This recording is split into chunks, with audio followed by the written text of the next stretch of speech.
Hello, overclockers, and welcome.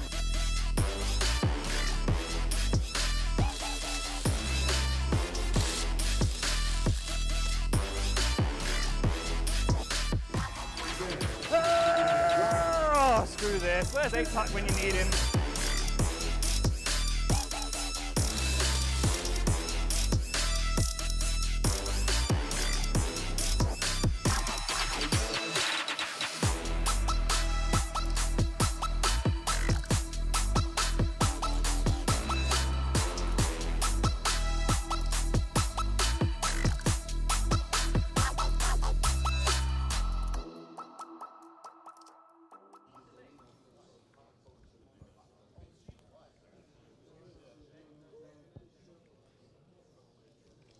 Good morning, Epic LAN enjoyers. I know it is the Sunday morning. A few of us might have a little bit of a headache, but this is the Epic LAN 38, powered by Intel finals. We're going to be starting off with VALORANT. My name is Vintaria, your host for today, and for VALORANT, I'm joined by Connie.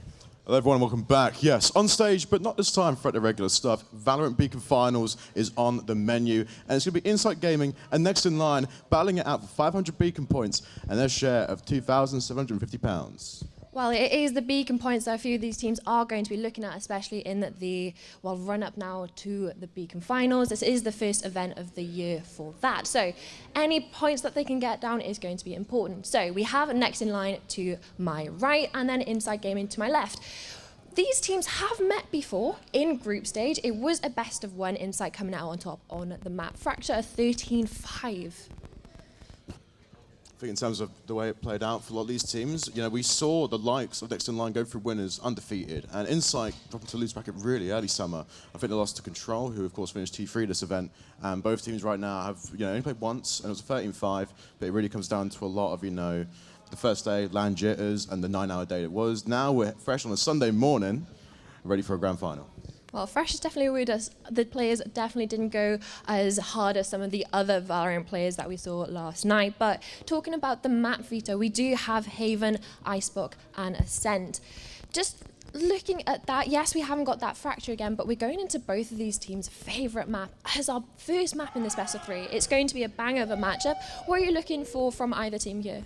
I think it was to a lot of the players' picks because, again, when I was seeing Rudy on Next in Lines have a role swap around and coming in, you know, pretty hard, you know, in terms for his team.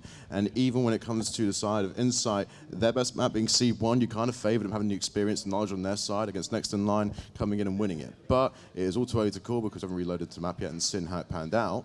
But I really do think it's going to be close calls. Lots of utility users and really the controllers you want to highlight. Yeah, definitely talking about the controllers and then Rudy on that IGL row. He's coming into this event on that new role, onto that smoke role, and into the IGL on a new team as well. So it's going to be interesting to see how these teams stack up on stage. We've seen two remaining players that we've seen from last LAN playing on the side of GigaHub. We've got Anguist and Ego. They had that experience of the main stage along with Stempy on the side of Next in Line. It's going to be interesting to see how the jitters or nerves possibly could get to some of the other players who haven't had that experience per se. Mm-hmm. But also those small resets mid-game, those adjustments really do mean a lot because we saw lots of clutches in the round robin and even during bracket play, lots of big plays. But now it comes down to your team chemistry, your composure, and all that work you've put together throughout the entire this event, building up to one capital point, and it's going to be this one, Summer. Yeah, and while building up to that capital point, we've talked about those IGLs. I believe you have some interview questions for them if you want to go and, well, peering to the mind of the IGLs of these two teams. Indeed. So we're going to have Rudy and we're going to have Stokesy, of course. Now, Rudy, when it comes to you, we'll bring you out on stage for this one here. Look, we don't have to do any analysis. Hey, life's good, man. Rudy, welcome up. Wait, you just get hyped. Can I hear that? Now, of course, last time also you were on K10, different jersey this time round, but you've made it onto stage for finals on Sunday. Now, a role swap is on the cards for you. You went from a duelist last time to controller. I want to kind of peer into your mind a little bit on the thought process behind that and how you've been feeling. Well, we obviously picked up Zico. He's an incredible duelist. I wanted to pick up the IGL role for a while now, and I feel like it's kind of my calling. I fell onto smokes. That's kind of what the team needed. Obviously, we've only had like a couple weeks practice with these roles, so like we're really confident actually. Like we've had really productive practice. I'm excited to play really. Indeed you are. Again, your first map, of course, is your best map. Same for Insight.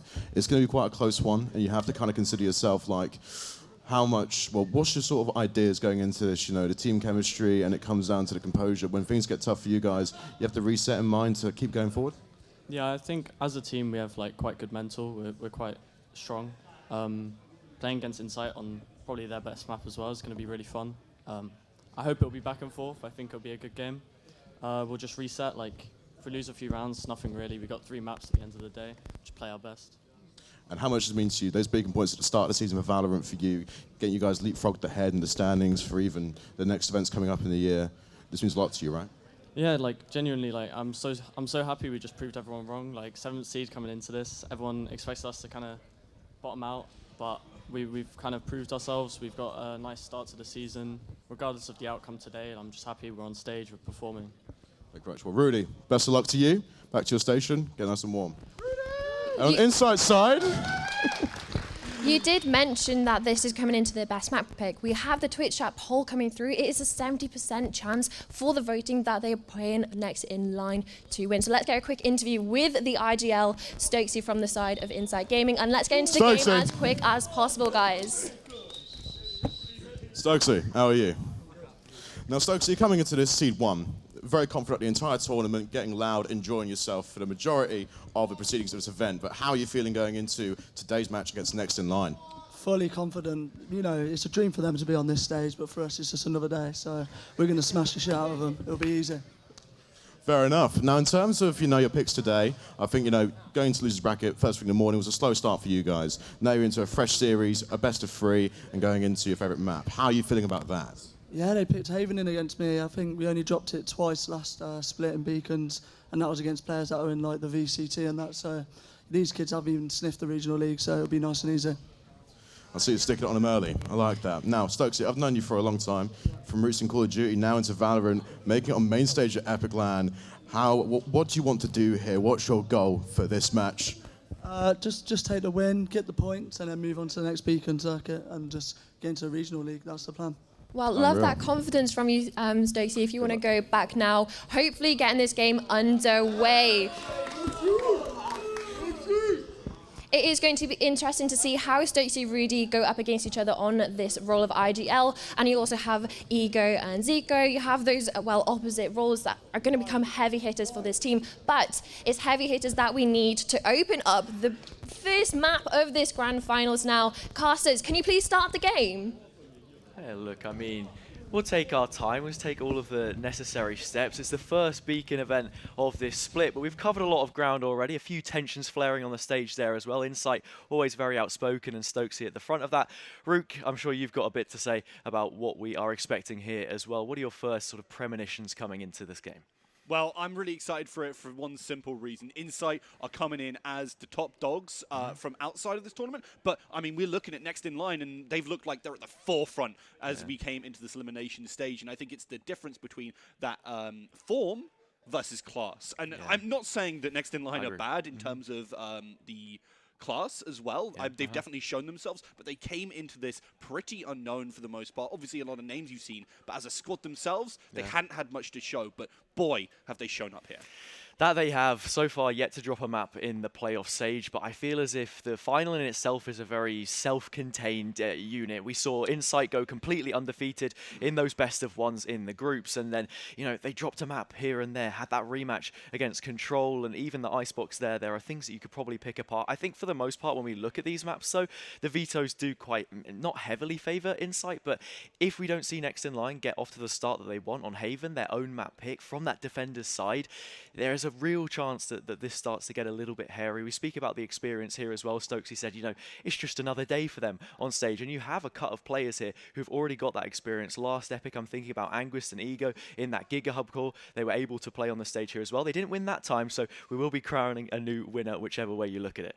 Yeah, it's certainly going to be interesting, and I think it is really up to the task of Next in Line to really prove themselves on stage, show that they have that experience. I know there's a lot of players, I mean, they're young, but they've been around at least a decent bit here in the Valorant scene, in the UK scene, and I'm just looking forward to them really impressing people on this big stage. And I think this is only, as kind of Insight said, this is a stepping stone for these teams. Sure, they've come to LAN. This is the only LAN basically they're likely to go to because the other one I think is in Norway. But the Gathering. Yeah, they're going to get a lot of points from this, and that's going to go forward into the Beacon circuit, and it makes me really excited for what we're going to see come season and come those Beacon finals, because we've got a lot of great teams and a lot of growth to happen as well. Yeah, it depends really whether they have the finishing touches. We said already here, Rudy said that they're very happy to be in this position, but then there's a difference between being happy to be there and then wanting that win, really sealing the deal, because they've come so far, put in a fantastic run in the tournament already, 7th seed, as we said, up against 1st seed. I don't think many people saw this being the final that we would end up having, and with the way that things progressed in that lower bracket as well, it was very contentious, but here we are. Yeah, I think, again, it's that kind of that dichotomy between hunger and routine, right? For Insight, this is just another day on the block. They have been in this position before. They can do it. They'll do it again. Give them a chance next in line. They absolutely will take it. But next in line, they're hungry. They're young. They've got so much talent behind them, and I'm excited to see how they're going to work. Really mad props to Rudy as well on that IGL role, swapping over. I've been loving them on this controller as well. I think I was going to highlight when we get into game that I'm looking forward to seeing some more of the Astra out of this, and has really led this team of players who don't necessarily always have the best macro decisions to really, really perform. I think in particular, Zeko has really benefited from being in the squad. I think Rudy's guidance for Zeko here will definitely be a big thing. How he can get into dangerous positions on that attacking side. In terms of the defense, I think we saw a lot of really good calls come out from Rudy as well in that game against Control. It was the map that they secured to then complete that 2-0 victory.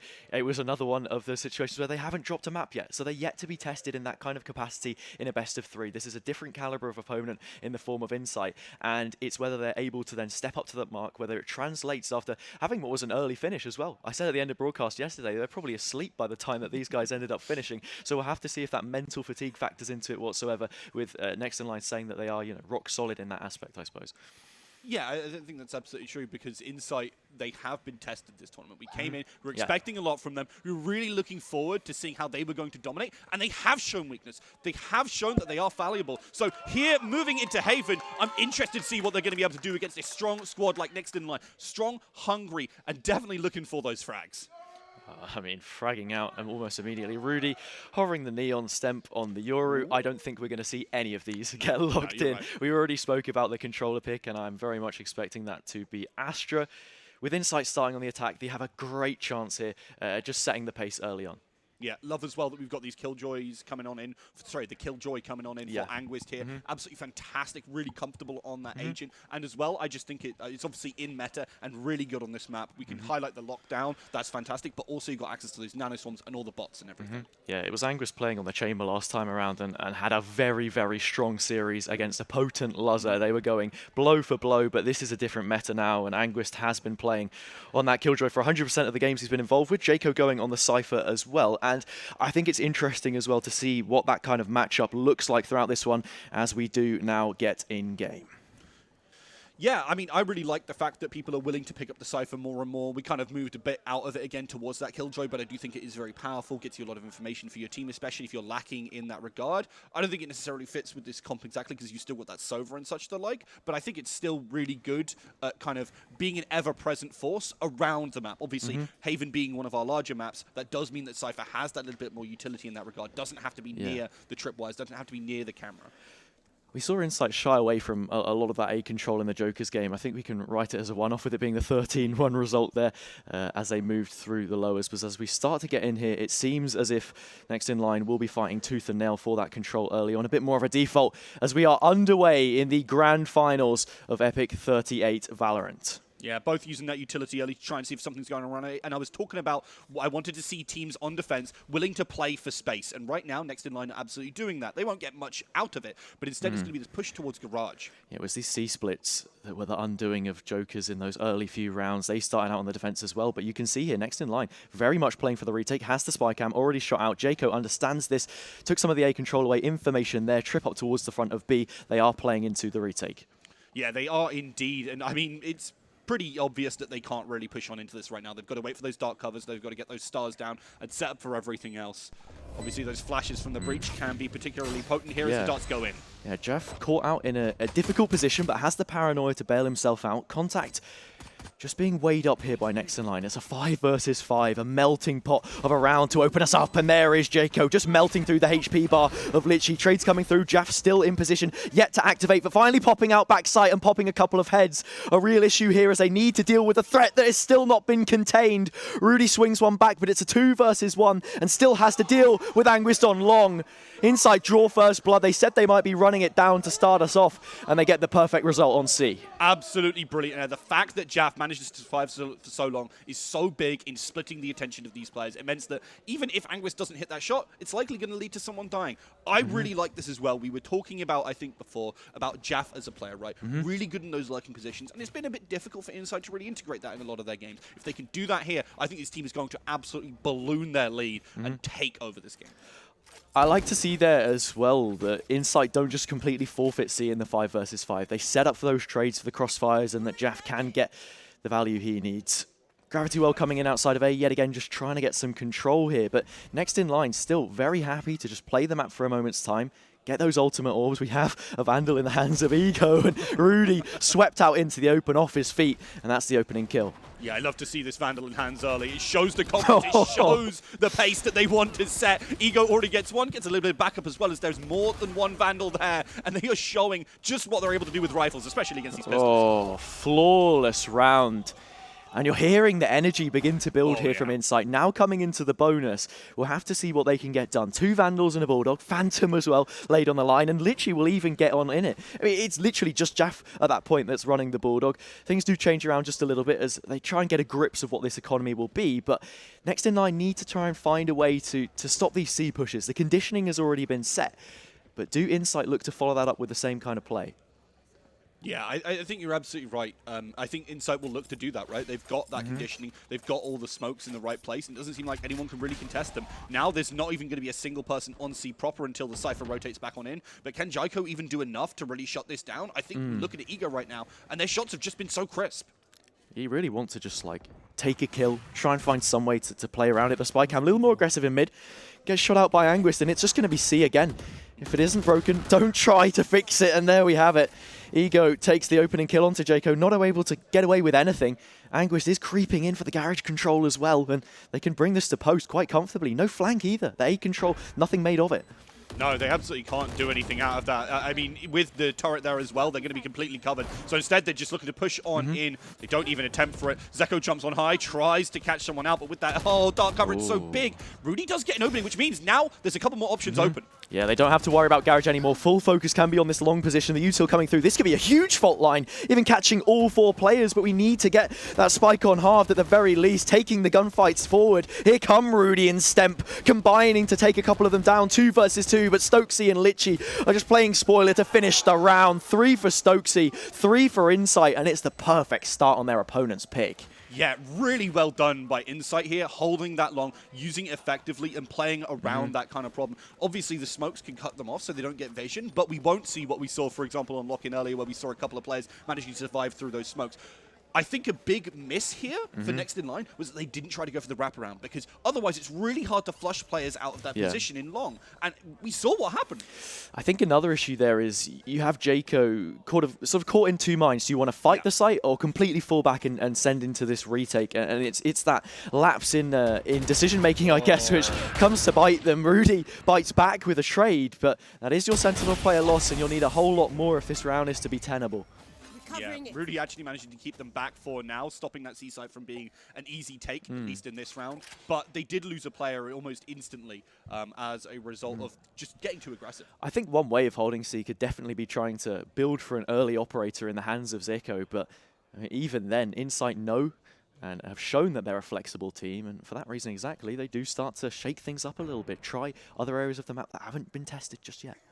Yeah, I think looking towards his A site is a really good call. You can get those rotates going quick. They used a drone, and that might give away something if there were someone on the side. But you can see the rotates already coming on in, because it's been quiet on the C, been quiet on the B. They're moving over to A to get ready. They want to make sure there's no questions to be answered.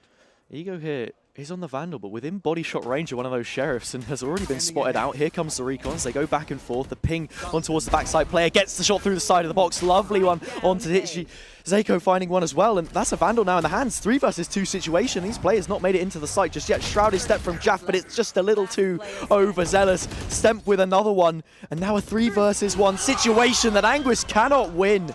What a retaliation from next in line. Yeah, and it's those Sheriffs again that seem to make a massive difference here. Managing to get that wallbang, managing to get the damage, and Rudy as well. And that's the player I want to highlight in this round. On that C site, stopping the push from coming on there, forcing them on into it, and making really good calls for making those 2 players go away. Exactly that. It's making those big calls from the defensive side, and now they have a buy to play in towards. Rudy is going to be going for a rifle instead of a Marshall. Or at least an automatic weapon, I guess is best to say. It has the Cosmic Divide here as well, so we'll have to see if that factors into how they want to try and play this. But everything else does look fairly similar as it did before. Insight Gaming do want to mix it up just a little. So that conditioning as well has gone over to C. That means there's 2 players there. This is really good, but the push out from A here is really aggressive, and I like it. They know that there's going to be something here, so they give Zeko a chance. It doesn't hit the shot, but most of the time I feel like Zeko will be. Yeah, doesn't want to re-peek into that angle, and it's honestly fair enough. Just collects the information and fades away. Does mean they're somewhat limited in how this A defense will end up working. You're still maintaining 2 players within the site itself. As I mentioned, the Cosmic Divide is in play, but the ultimate on the other side will be the Rolling Thunder for Stokesy, and we'll have to see how this factors towards the execute. The B hold currently, and everything else towards mid, incredibly passive at this point in time, but not really a problem. Not a problem so much, but they need to start creating those questions on the map. How do they pressure towards the site here? They've got players on A, but with 2 players already ready and a third very willing to make that rotate, you can already see heading up to heaven. They're going to get caught. Yeah. And with this owl drone coming in, this should be sticking the same boxes that were going off in the head of Rudy last time around. Here comes the Rolling Thunder. Ego gets stunned. A trade on the fault line could be enough to hold them at bay for just a moment, trying to trickle their way into the site. Another big recon from Pika, from which he is able to capitalize. Ego dishes out the knives, but does no damage as a result. Literally takes one back, pinned to the corner. They know all about their position, and Stemp for 3 closes that gap. Yeah, actually, getting caught there for Ego is so bad. They're going to be the first player in there. They want to take that space, and all the Rolling Thunder wasn't really able to be capitalized upon. No, it so wasn't. They essentially just dry warped into that site. You saw the smokes go down, you saw the recon dart that you highlighted so importantly, and then it was just easy for next in line to destroy that push. And this is why so often we see the Breach player be that rotate flex between the sites. It plays exactly the same on Fracture, and we saw these 2 teams play it the same way that time before, but just having that supportive utility to come in. Yes, it's a Rolling Thunder against a rechargeable ability, but it's just enough to stop Ego from crossing the lines of the site, and now look at the change. Yeah, they're going to have to play default here. They've got to make a lot happen. And I think that C-site push is absolutely the right call, because if they don't try and fix it, they're going to try and go back to that. But Zeko's waiting here now. Yeah, here is Zeko with the early operator that I was speaking about, trying to get it in play as soon as possible and keep this C push under wraps. But the bigger thing for me is how they've dealt with the rest of the map on this defensive side, how Rudy has made a call here to just set up for the site that is expected most. And then look at the ults that you have to play in towards that retake. The Rolling Thunder now online as well as the Cosmic Divide. Yeah, I love as well that the players who are off are the Breach, so you can get that Rolling Thunder in. And there's Sova on that A site who can still provide utility to the C. You have the recon dart as well, and we've already seen a couple of times how he's managed to get a couple of tags off before the player even pops up. Here is Zeko. Has to head away from it. Also the shock darts to deny the plant, I suppose, when it comes down to it. But into the last few stages of the round, a decision will have to be made here by the attacking team. A is the one that they'll end up opting for, and there is an anticipation there from next in line. They're ready for this, and it's only Pika for the time being. 30 seconds left. Indeed, Jaff will allow them to push on in here. The recon dart does mean they know where they are, but Zeko can't push aggressively. Love the usage of the shadow step, but that's a big misstep from Stokesy. Yeah, a real overstep there. One that leaves you scratching your head once Jaff had made sure to cover that angle with ease. The owl drones go back and forth. Anguis able to find a kill on the lurk. This could be huge in slowing down the push that comes through, but all of the utility has gone out, and so have the shots from Rudy there connecting. Pika also finding one as well. Zeko cut down by his counterpart, and there we have it. Anguis the only one remaining. Coupled up through short to try and join his comrades, but they've all fallen before there's even a chance, and Well, the first 3 rounds went the way of Insight. The response from Next in Line has been perfect. It has been absolutely brilliant, and I want to highlight the positioning. And I think it's really great to contrast this between the round we saw before with the Rolling Thunders. So the Rolling Thunder there came in, there was nothing to deal with it. Lots of players on site, they were in the perfect position for it. Whereas you look towards Insight Game, and there was also someone to capitalize upon it. Whereas Insight Gaming just didn't have the people in position to capitalize upon that ultimate. And it's really unfortunate for them, because now Next in Line is starting to solidify their position. Yeah.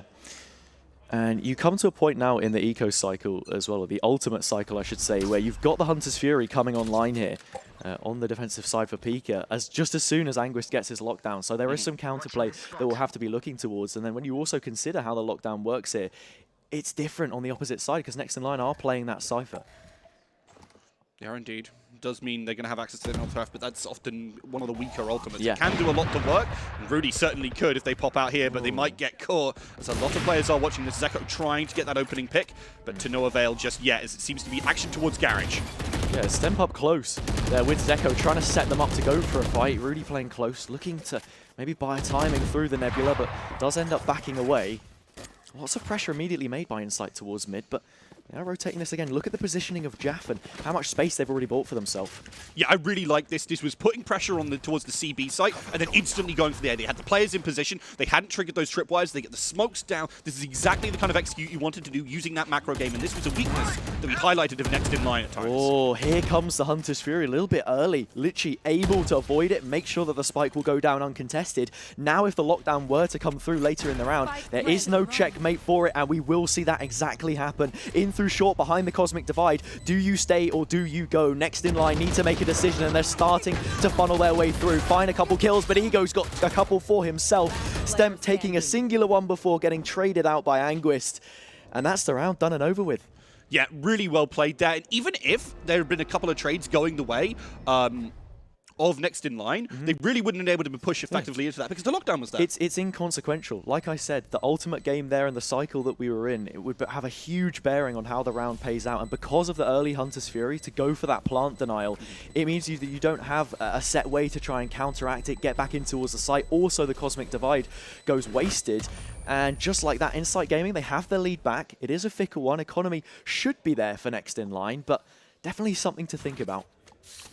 Definitely, indeed. Next in Line, I mean, they should be able to put up a chance here. They've got access to the Neural Theft, so if they get an early pick in the round, they could do something. So I expect them to maybe make one of those kind of gambits we've seen towards A, or maybe on another section of the map, because being able to get that early gives you, in the mid, well, not early, but in the mid game, means you can really suss out what your opponent is doing and then break it down effectively. Yeah, we've seen Insight, like you mentioned as well, set up the early C conditioning so that the A hit in the late round is a lot stronger for them. And the last couple, it has been working out, at least in taking control of the site. But finally, they're able to get that next round on the board and keep things moving forward. As long as Next in Line can go blow for blow here, round for round, they're going to be feeling pretty comfortable about their chances. Spycam already shot out in Garage. Something to think about if you are Next in Line, but they sit back right now, and we've not for the first time seen Rudy playing on the operator on that controller. No, I mean, it makes sense as well. I think Rudy's a really solid shot and hasn't always been playing this controller, so it does have confidence there. We'll need confidence from Jaiko to shut down this Garage push. It also allows Zico to stay on the Vandal, play a bit more dynamic, a little bit of pace about the game. Jaiko not been spotted, tucked to the corner, in towards backside. The call has to be there, and Ego does get found out. Still left unchecked to Stokes. He goes barreling through, and that should be another one for Zeko. Finding a three-piece. Rudy in the backside doesn't matter whatsoever because Jaiko is there. And just like that, nil swing back. Yeah, really well played by them. Good usage of the controllers as well, and I think that's something, again, because Rudy's on this controller and as the IGL, calls really effectively into it. And I think Zeko's been really good in their positioning and spacing around that, so good plays from them as well. Yeah. One thing I want to kind of note on very quickly is we were talking about this conditioning towards C. We've been seeing a lot of play towards A, and I know it's often not executed on, but we haven't seen a lot of movement towards the B site proper. Even if they don't plant there, I feel like that could be a good point to pressure. Exactly that. I mean, it's limit testing more than anything else. We haven't seen it interacted with, and many times, actually, Next in Line just not looking to play into this whatsoever. Will Rudy take a gamble? Here's the sound cue of the orb, goes for the shot, but it is just wide. Big damage already onto Ego. So this Bladestorm may struggle to get anything more than the sum of its parts right now. And again, I want to highlight this beat because look at how much utility is there. I think it's just the camera. That's it. There's nothing else. And if you don't check the camera at the right time, you can easily see a push come on into that, or at least pull players away from these A and C sites and give yourself an opportunity. You need that kind of question mark to force yourself onto these sites. You can't just try and push through all this utility. It's not the most effective way to play. We've seen Jaco rotate around. Rudy does usually hang towards C by himself. Stun comes in. They're trying to force some pressure here through Stokesy, but finally, your wish may be granted. Insight Gaming looking to pressure this B a little bit. Ego first in, but the HP already so low. A free picking for Stemp, and in a 5 versus 4, they have a way back through. Yeah, will be Insight managing to get that frag, taking out Zeko, that core fragger, and even taking down another really good play from Litchi. I've been really impressed with this Initiator player across the tournament. Definitely looking more from them. Yeah, stepped up in a lot of big rounds that Insight have been able to win, but so too is Jaco, cutting away a little bit of that control in mid, and we see a readjust here from Insight towards A connector. The spike not planted for them whatsoever, and next in line slowly moving through. Jaff needs to try and be a knife into the backs of these players, pushes through the corner, finds one and the second as well. Brilliant spray transfer to close the round as Anguist gets the final blow, and Insight get their 5th. Those smokes have been deadly, honestly, in this game and actually across the tournament. A lot of players peeking around, playing around them effectively. Didn't need to have control of that mid. Might have been a little bit helpful, but they gave it up instead. They stuck around the site and played close instead. I mean, it's really risky at the same time, though, there. If Jaff falls, then you're suddenly looking at your 2 remaining players trying to contest the spike, which is not planted for you whatsoever in A connector. So there are these short little moments which next in line could perhaps try and punish, I suppose. Have to see how that pans out, because as it stands, if they keep getting a few more rounds here from the defenders' half, you've got all the confidence you need to make that attackers working. Take that pick, and Rudy finds one through the smoke.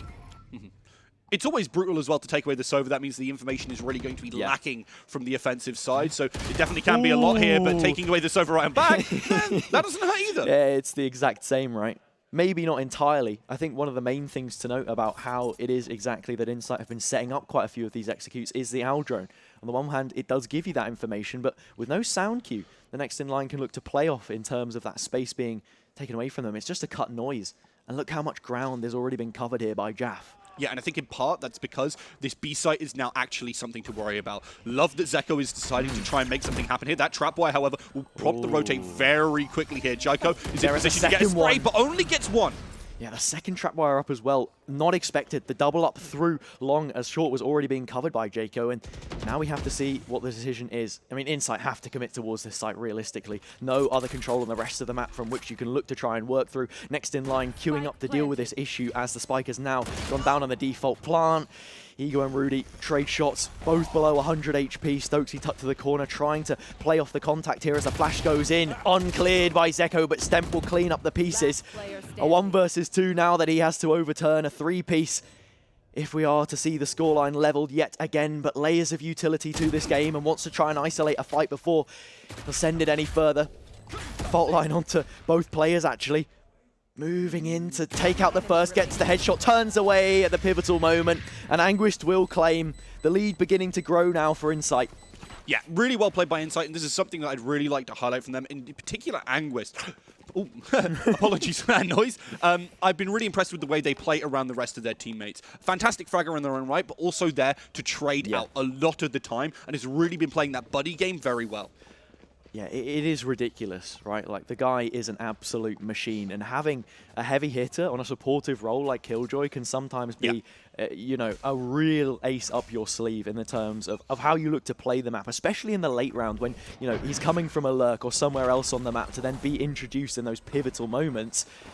Speaking of pivotal moments and what next in line can actually try and do on this round, the fact that they get the Blade Storm here up to Zeko without any contention, any fight back, is absolutely massive.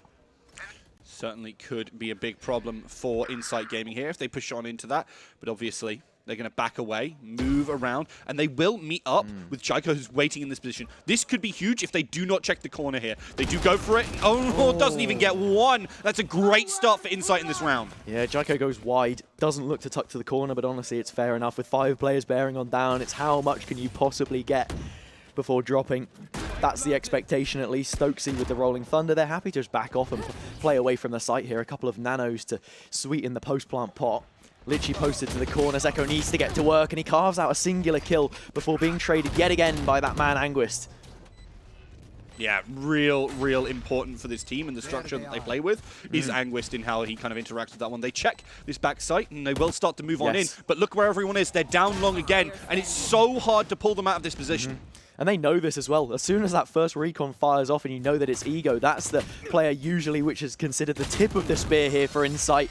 And he will plant a stake through the hearts of those next in line fans, because now the lead is beginning to grow.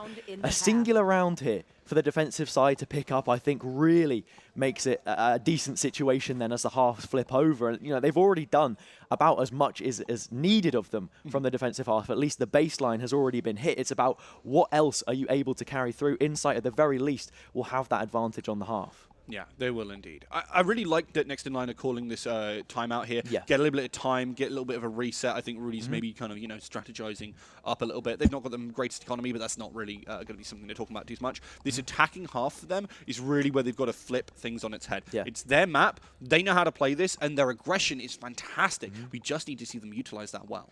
We're also seeing, coming into this last round, the same set of ults that we had previous. The Rolling Thunder and Cosmic Divide. What the setup was from Next in Line last time around was to play into that retake towards A. However, they couldn't deal with the Killjoy ult as the Hunter's Fury had already been expended. They don't have one this time around. So that definitely has to be something to think about in the comms right now, how they want to approach this and what the setup is, because there are a few decent pieces still left on the board that they can look to try and manipulate here. It's just a question of how those timings work out and what they look to do with it. On the flip side, Insight know this. They have a lockdown, but they also have the Rolling Thunder on Stokesy, so there are different ways that you can look to potentially bring some faking into this.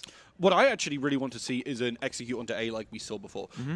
Maybe not having such a unfortunate moment with that Rolling Thunder, but in particular using that lockdown defensively is brilliant. I think that's going to be such an important thing to how they lock out this round if they get control. Surely not. Jeko lining up with the Guardian just for a moment. Might even go for the spam. Has the heavy weapon penetration as it's a double up here towards Garage. And this is an area of the map which Insight have actually taken early on a few times already. So playing through here instead of the site itself, I think could be beneficial as to how they want to make sure that the early to mid round is looking concrete and from which they can build. And in fact, Insight are just going to send this one straight through. Immediately, you already have that flank. Yeah, Jaff gets on high and can provide a lot of potential fragging power if someone tries to step on in, but instead they're going for the wraparound. I think this is such a good call from Next in Line. What a brilliant shot. The Rolling Thunder comes through. Doesn't do all too much. It's going to be the shots from Jaiko Pika that really lead to this one opening up. Brilliantly played, and they shut down this attempt onto the B site. All those players need to scamper away from the Killjoy lockdown for just a moment. Jeko shouldn't be aware of it, and Anguist gets his first. A 1v5 if he wants to deny the fifth for Next in Line, and you're asking a lot of this man. He's been very, very good so far in the tournament, but this is even beyond any expectation that you could possibly place. What a chaotic round. Insight not looking to test anywhere else on the map and just sending it straight through off the back of that timeout. Yeah.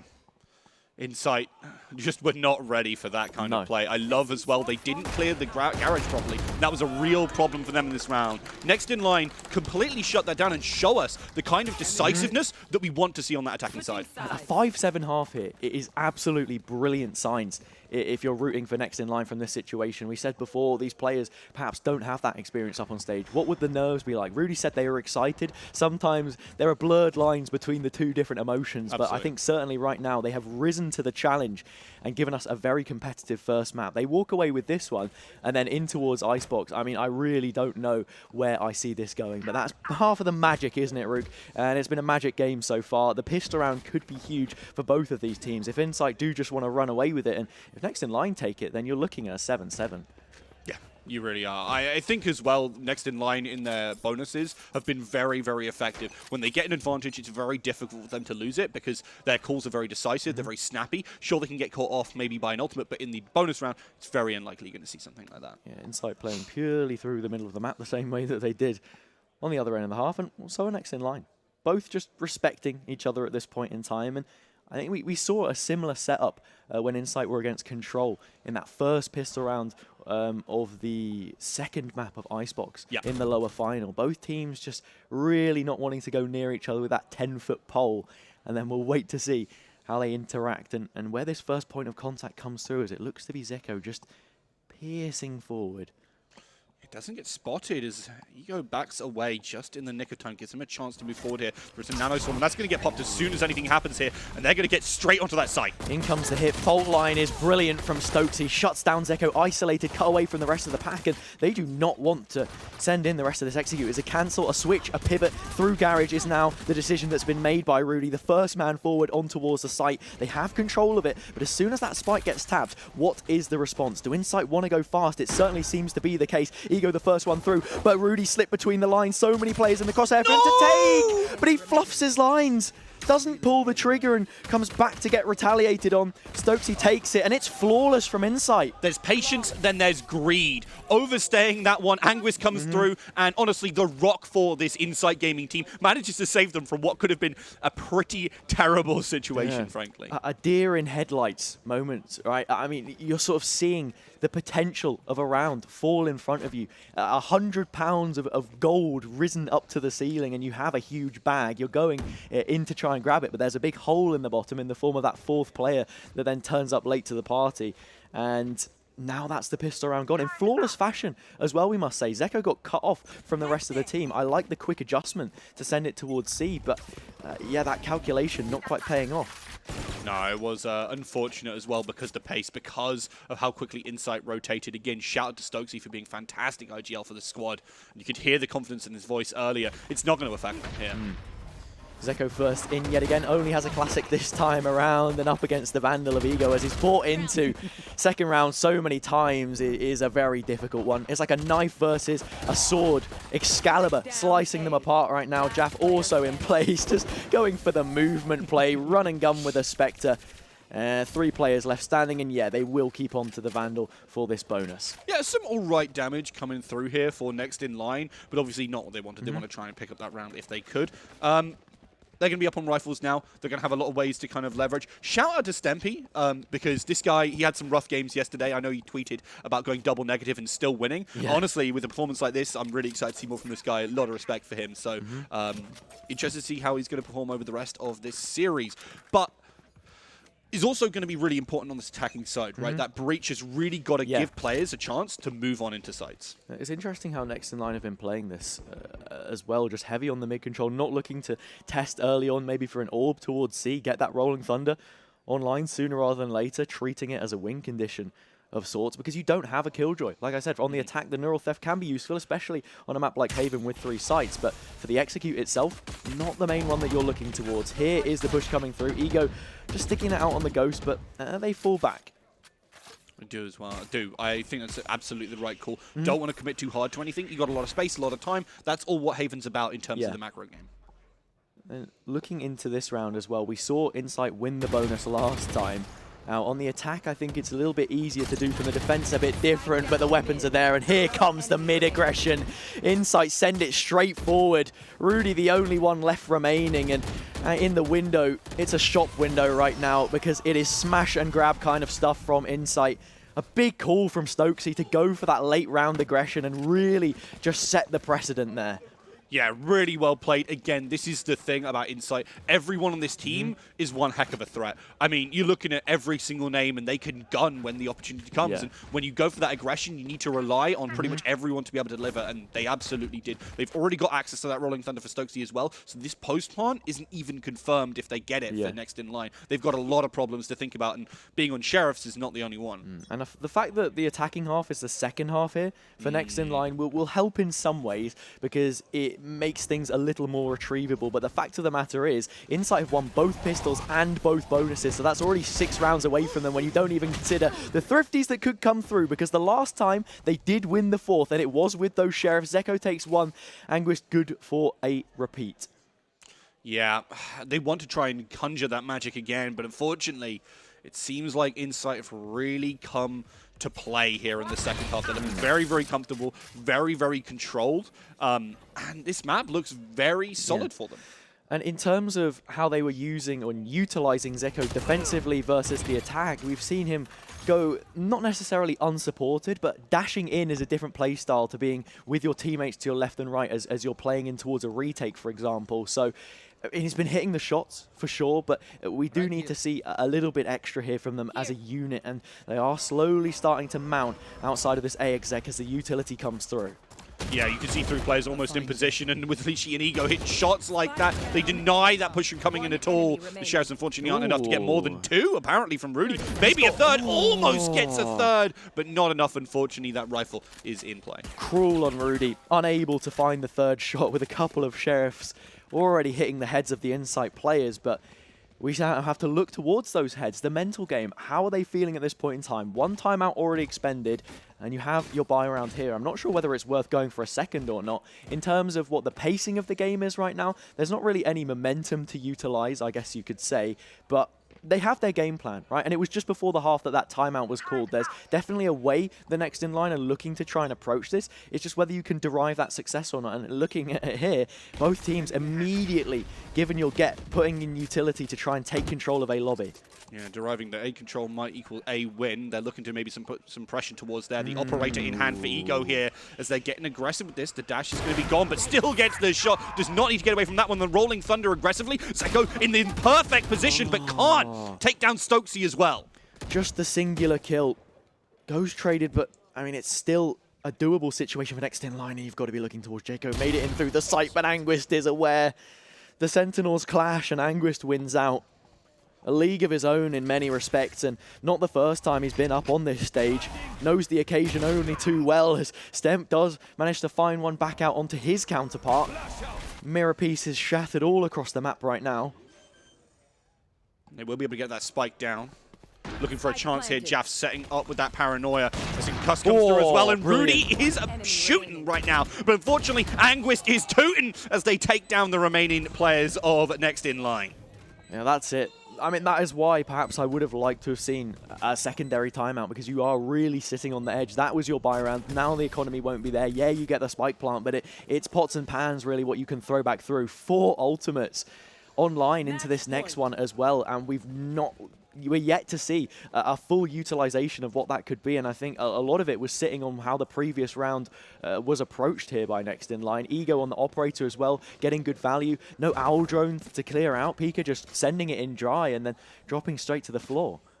Yeah, you really want to make sure that you're checking some of those angles when you've got a player like Zeko sitting behind them. They have a lot of ultimates now to leverage, and I really hope we see them used. You don't want to go 13-5 and not have used your ultimates. You need to find yourself some kind of leverage here. It's exactly that, and it was a big difference maker that we saw in the previous half, how the ultimates were being cycled. Rudy here looking to send it forwards on A, and I think this is just a decision. Next in line want to head on forwards to the next one, even if they end up losing the round. Might as well go in all guns blazing. You have those ultimates to work with, and it looks like they may just be headed towards the post plant. Nothing to deal with the lockdown. This is a big issue because they have to fall back. Jaco does get one on the flank, which has activated, and this will keep them worried for a moment, but does just turn away. The spike is down, and look how far away they are.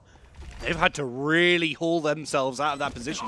And the spike can almost come on in. There's the Rolling Thunder that we needed to see to try and deny. Yes. You can see the neural theft as well. That's going to be a real problem as now ISG, their positions are entirely known. Kunkush is going to try and buy some space. They're going to try and look for a way to open this out. But this is really well played by next in line. The aggression from Stokesy might be exactly what they need, but it's denied away by some good shooting. And now Leechy just can't stick on that spike. Has to get aggressive. But it's not enough. So Nil keep themselves in it for now. That they do. 3 of the 4 ultimates they had available used up, however. We had I should say 4 ultimates used, right? The Blade Storm came online. We saw Zeko invest it. Not the Hunter's Fury actually coming through from Pika, but the Rolling Thunder, the Neural Theft. It felt like the frustration was maybe setting in a little bit, and sometimes when you reach that boiling point, you put in a little bit too much. What do you have to keep the afterburners on, keep the lights on for them in this game right now? Because Insight have called a timeout, slowed things down. Stokesy is now aware of the fact that, yeah, they've not got the right pieces to the puzzle that they used to. And something can definitely be done because it's still a buy round. Ego in with enough credits for an operator. Nothing really that needs to change here if they want to work out how to take this last round. Yeah, I think this timeout is really brutal as well because it stops that momentum, right? As soon as you win that round, you're like, oh, maybe we can do it. Maybe we can bring it back. Maybe we can get the reverse, well, not reverse sweep, but you get the idea. That comeback win. It's that uphill battle on the really attacking side for this map. And like I said, this is the side you want to be on when you are trailing because there is a chance to build that momentum. But Insight, they just put a stopper in it for now. Put a pin in it and say, all right, chill. will come back. Insight, refresh themselves. Again, they're a veteran squad. They know how to do this. They know how to play on stage. They're not letting the nerves get them. A lot of people in this kind of situation would have shakes like, can we do it? Can we close out? We've seen a lot of teams. Unfortunately, Control struggled very much with closing out games.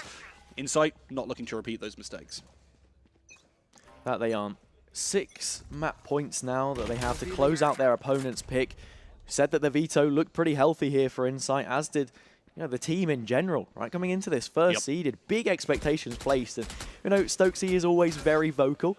And we made a lot of takes, a lot of statements were thrown out before this tournament began. Whether they aged like milk or wine, I guess we were yet to see, but they're certainly sipping on something nice right now. Shadows traveling. Gonna be that garage pressure yet again. Anglers playing on here. They try to blow through those walls, maybe get some pressure down, but it's a slow start to the round on the whole, as it seems to be Jaiko again looking to put those question marks onto that B site and force something out here. Next in line, still just trying to look for that opening. Cage coming through, it denies the alarm button, can allow a player to creep in towards the site. The only issue is Stokesy has seen Jaiko there. There's lightning and thunder comes afterwards. The information already there, looking to play the off-angle. Brilliant shots from Jaiko to open up B. Cosmic Divide splits the site, and this is the decision they want to make. Yeah, they're going to try and push right on through here. They're getting all up into this position, trying to move in towards A, but Zeko is waiting. Takes down 2. A beautiful play here. They're waiting on the other side. Jumps through, jumps around, but doesn't know there's a player behind. Luckily, they absolutely mobbed them, and you can hear the cheers coming out from next in line. Yeah, drive-by from Zeko there as they just float through A connector. Very imperative in how you try and play the B there, whether you're having control more deeper in towards mid and the flank is airtight, or if you're then pressing A connector, C connector, looking for some kind of an advantage. They carry it forward. Nice use of the Cosmic Divide as well to just deny some of that backside control. Now it's only 5 more rounds they are yet to find. Yeah, sorry about the overlay issue there, sorted right away. Got those nice free cams coming on through. You can imagine the players running around right now. There's a couple outside of A, off to the right of the screen there. Yeah, it's like we can just do the 1940s radio commentary. Oh, wow. And we're away. Pika has the drone, and they're sending some control in towards sewers. Yes, they're looking to make a push onto the A side here. Maybe get a first pick and, well, take control. We have to assume, but there are players moving up A long. Stokesy peeking in with a sheriff, but he's out of the game. Yeah, and you guys can see what's back on the screen right now. Again, Lychee quite far forward and is in a great position. If they push out, do not check this angle. A lot of smokes, a lot of usage of the cloudburst coming on through now as Zeko tries to swing out wide, does get a shot, but the Sheriff of Jaff looking oh so fine as they take down another name. 2 versus 3 now. No ultimates other than that 100 available, and Pika is doing exactly what they need. But who can clutch it out? No. It's got to be Anguist. Can get that deny, and now the time is ticking. There's still a lot to work with, and Rudy has access to this operator. I don't know if that's what you want in this situation, but keeps on it and hits the shot. The IGL, the next in line, says it's our time.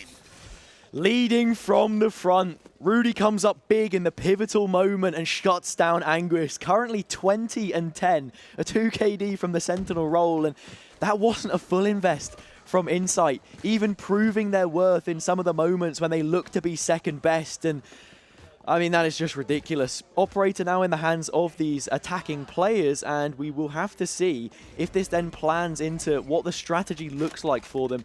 Just looking for those picks, those openings, those gaps when perhaps you don't have the ultimates for execute as they did previous. Indeed they are. Again, a pretty default position for the most part over here. Maybe trying to find some options early with the Hunter's Fury, but Stokesy's the one getting tagged up more than anything. They do eventually take down Zeko, who was trapped, but it's going to be pressure again towards mid, and I love this from Jaiko. I mean, it's literally like a chokehold, right? Stokesy's pinning him down as Lychee's throwing out the punches in the form of that Hunter's Fury. First pick onto the duelist, and at times here, next in line have looked somewhat toothless when they're playing without the support of Zeko. It was how we saw Insight take that early lead, or at least extend their advantage here on the defender's side. Yeah, they're looking to just take control over that mid, because they know that's a position where Jaiko is often putting the pressure. And that's the conditioning and also the responses to these kind of situations. They default to kind of dealing with that. And I think with access to the kind of utility they've got, they can play for retake on it. That's not a problem. They've shown what they can do. They don't need to face any of these angles either. Knowing that Rudy has that operator, he will just be holding on through. And one of the great positions to play from the attacking side with that is just holding down towards B. And here they go. Jaiko finding the opening yet again. It doesn't go traded, at least for the moment. But yet again, Anguist has his number. Rudy gets one back, but it's a 3 versus 3. All the while building space for his teammates to claim control of A. Caught out in the open. He dips out into the distance, but ends up falling. That's your gravity well gone now into the post plant. Everything having to be played on the front foot. Pika has the Hunter's Fury, but I don't know if he'll get the chance to use it. Drone gives him a good way in, but doesn't find them any information on it. The scan will show where Pika is, and they don't have an idea of where this player is underneath. This is a good opportunity. Pika tries to swing up wide. They're checking for Stem. They know that he's there, but the spray could be here. Just needs that one more, and Pika does it! Oh my lord! It's a Pika powerhouse. He takes out 3 and triples his worth in that situation. They were a man down, but he goes a step above. I mean, from that position under as well, Stemp had the fault line, had 2 flashes, was just teeing off Pika for the success he was able to find. And while he may sit at the foot of the scoreboard for next in line, he stand up and counted his number when it mattered most. Oh, that was so big. And next in line, they've really got this comeback on the mind. They're going for the time. They're like, okay, right, we're here. Don't get nervous. We know what we're doing. I love the fact that they're making these calls together and getting so aggressive in the way they play these. They've got the operator in hand of Rudy, who just seems so darn comfortable on it. And it's great when you've got flexibility in this team. And I think that's what's making them look so good right now. Might bring them back. It's the flexibility that you speak of as well. Looking at every single one of these players on the next in-line roster, they have been either directly or indirectly involved with a key moment that has kept this one going. The last 3 rounds, or 4 rounds, I should say, all falling into their pocket, while there was a disadvantage, I guess, in many ways, or at least in a mental factor that you could think about. And now the tone of the timeout is different. Previously, it was Insight trying to slow down the momentum. In fact, it acted more like a spark to ignite the catalyst of what we have seen in the past couple. Next in line now choosing to just slow things down a bit more themselves, and they understand that this is a low buy from Insight. It's just a question of how they look to try and approach it. Last time around, a little bit cagey.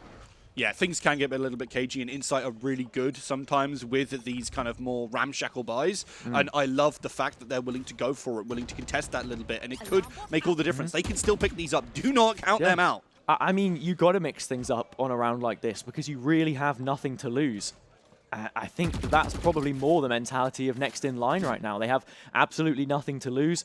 3 rounds in which they can gain everything that they lost back on their own map pick. Zeko first forward, yet again looking to challenge this B angle. Literally on a Guardian from a deep angle, wants to collect the headshot but can't do it. Goes to Zeko, smash and grab. They're in and out very quickly and can look to adjust, but Insight have already taken some space of their own. They're definitely very worried about that potential flank. 2 players watching for it. They do not want to get caught off guard. Next in line, no. They play this game. They play this round confidently, and this is theirs. So don't want to slip up. Yet another angle being held by a Guardian. This time it's Ego who steps up to the mark. Can he deliver from this position and send a home run, which would have next in line halfway packing? Half a hand on the trophy already, thinking about it, but you've got to take it 1 round at a time, and Ego's taking them out 1 at a time. Gets a collat through, and that's 3 for him. Not just 1 at a time, 2 at a time there with that collat. So darn big. Got access to the dash again. Was able to pull back. Finally, they clear them. But look who was waiting. Stokesy, as you highlighted, finishes things off. It looked promising for next in line. They could have made the comeback, but look at Ego yet again delivering for this squad. They do more with less there as well. We see it's the Guardians that end up winning the round. Just a little bit of aggression, taking that extra space back. Really nice from Zeko to find that opening into B, but from that point onwards, next in line, they had no direction as to where the round was going. Look to then challenge in towards a lobby. The immediate pushback that we see from Stokesy on the opposite side gets 2 for himself as well. Collats left, right, and center. And just like that, lots of collateral damage now being felt amongst the cast of next in line. I'm trying to get the person in front of us to move, please. You are in camera shot. Yeah, Join the broadcast if you want. If you want, so you can come stand here. Yeah. I think, Sticking yeah, up. the next in line players probably want to spend a bit of time out of shot, out of camera, Yeah. working on what it is they have to do to take away Icebox here from Insight on the next map. Their strongest map, arguably, as well. Yeah. We did see a lot of it played, and I think that certainly was a big factor in terms of rematch potential between them and Control yesterday as well, when we look at how that one ended up panning out, with Control being the previous victors of it, 14-12, and then being completely dislodged 13-7. Lots to be thinking about now in this break, but next in line in a very pressured situation.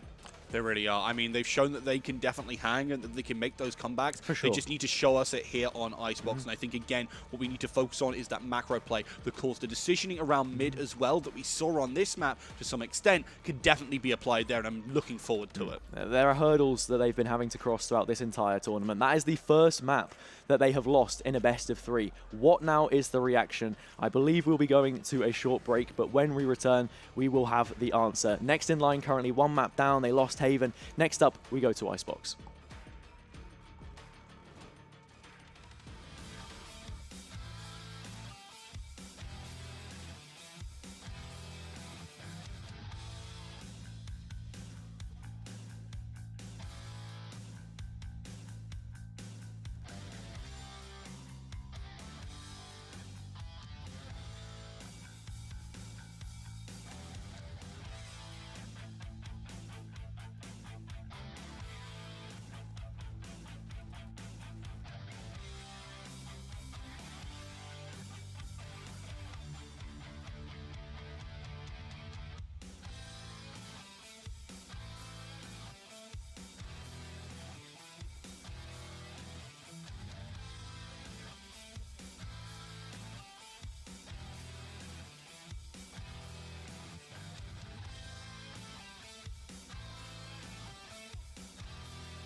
Soon we get.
Welcome back to EPIC38, where we have just seen the first map, the pick of next in line, but not the one that they were able to ultimately pick up. Coming into Icebox, we already said a little bit about how this veto leans into what Insight are so comfortable with already, and it's a map that they have played multiple times throughout the tournament.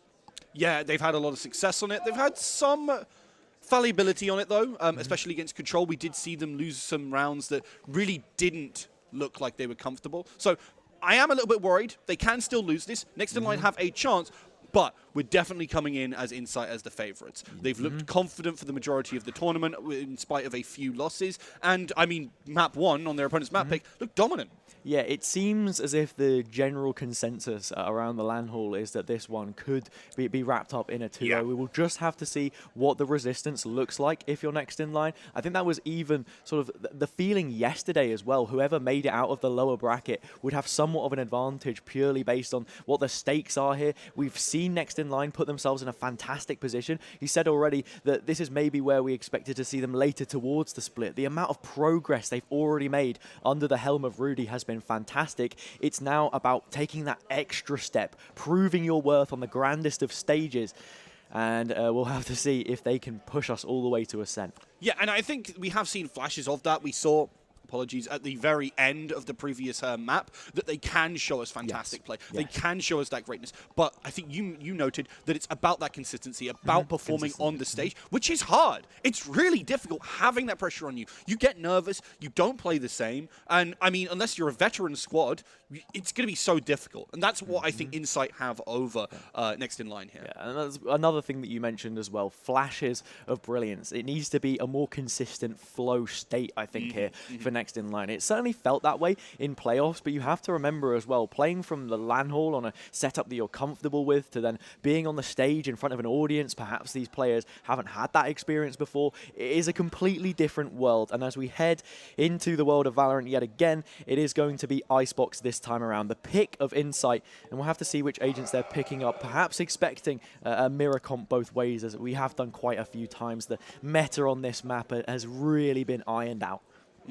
This is a pretty standard comp that we're really expecting here for Insight Gaming. I mean, yeah, this is basically exactly what we've seen. The only thing which is a little bit different is Jaff over on this Viper, but here on Icebox, that's kind of to be expected. I love the fact that we might see this Harbor. I think it's pretty solid on this map. It's good, right? And I like seeing the double controller as well with the Harbor and Viper. It's something a little more cutting edge that's been introduced as lock-in has been going on in the background, but I am not expecting us to see it here. The way that Next in Line play this defense as well does also center quite a lot about Rudy's position. Very passive on the A. They stack heavily into those A positions, and it's about then, building the lockdown, having that for retake. Not something which we saw on Haven because it was Jaco playing through the Cypher. Now we'll be anchoring on a different role in the form of that Viper. Yeah, I think it's going to be interesting to see if Jaiko can kind of deliver on that. Has played it before, so obviously on different squads is more what I'm getting at. So should be confident there, and I like that Rudy is being put over on this agent, right, on the Killjoy, because I think it's very powerful. Yeah, this is a feeling of comfortability for him as well. I mean, we spoke a lot about how he's just stepped into the IGL role, but he wasn't on the controller before either, really too much in previous rosters. Sentinel was the what he was most infamous for, I guess you could say, other than the LFT post, but I don't think we'll talk about that here on the desk. But yeah, it is a complete mirror matchup that we end off with. Same sides that the previous game started on as well. Have to see how much of a factor that looks to be. But yeah, as I mentioned, the heavy A lean, but that is not where Insight want to test the waters first. Now, I think Insight are absolutely going to try and get this first contact with aggression from Eco, and I think they've going to invest a lot of utility behind that, but they're going to wait a little bit, make sure they don't get spotted out by anything, and make sure that wall is up, importantly, is obviously Viper central to offense and defense on this map. Yeah, poking and prodding on A little bit, but that recon always coming through early on here for Next in Line. Seeing Rudy just playing away from where it is that currently the owl drone is looking to rate. When you go in with the alarm bot, you don't have the swarm, won't be able to deny the plant, but Zico's already taken a first kill, and that's a chunk of damage that does get healed off. And an important as well agent to take away in that Viper. That means that wall is no longer going to be there. It means that executing the site is going to be that much harder. There's a flank potentially coming on in here from Jaiko, but does rotate back with the rest of the team. They don't want to get caught. Zeko backs off as they take a lot of damage here, but it looks like Pika is coming out on top. A lot of kills coming through there, and it's just Anguished versus the world. And we've seen this many a time, but unfortunately, here in the pistol round, I think it's unlikely they're going to be able to convert this one at all. You can write this one off at this point in time. First headshot layered in by Rudy, and the shots follow up.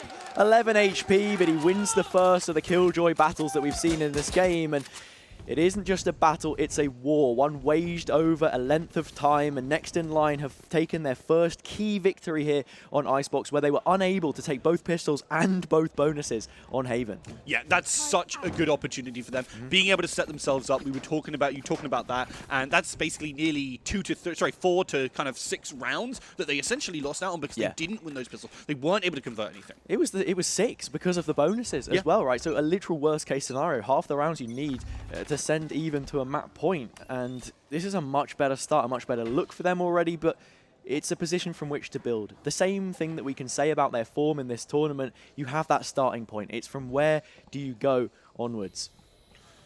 Do you go indeed, and it seems to be that B site is the focus again, but this time with a little bit more pressure towards mid, and I like this. They didn't know that Jaiko could have come for that rotate, but being aware of it is definitely very important. Yeah, we see Rudy using this deep alarm bot quite a lot of the time as well. Plenty of teams will put it in towards mid, but his position a lot of the time is just slowing things down, keeping that expansive control towards B, and it looks like they might even be grouping up alongside Zico for some kind of a late clear here. Not too much information. They know that yellow's not been crossed at the very least, but in terms of A, very, very limited. Stemp just shoulder peeking this, strafing around the corner from Gen to see who it is in front.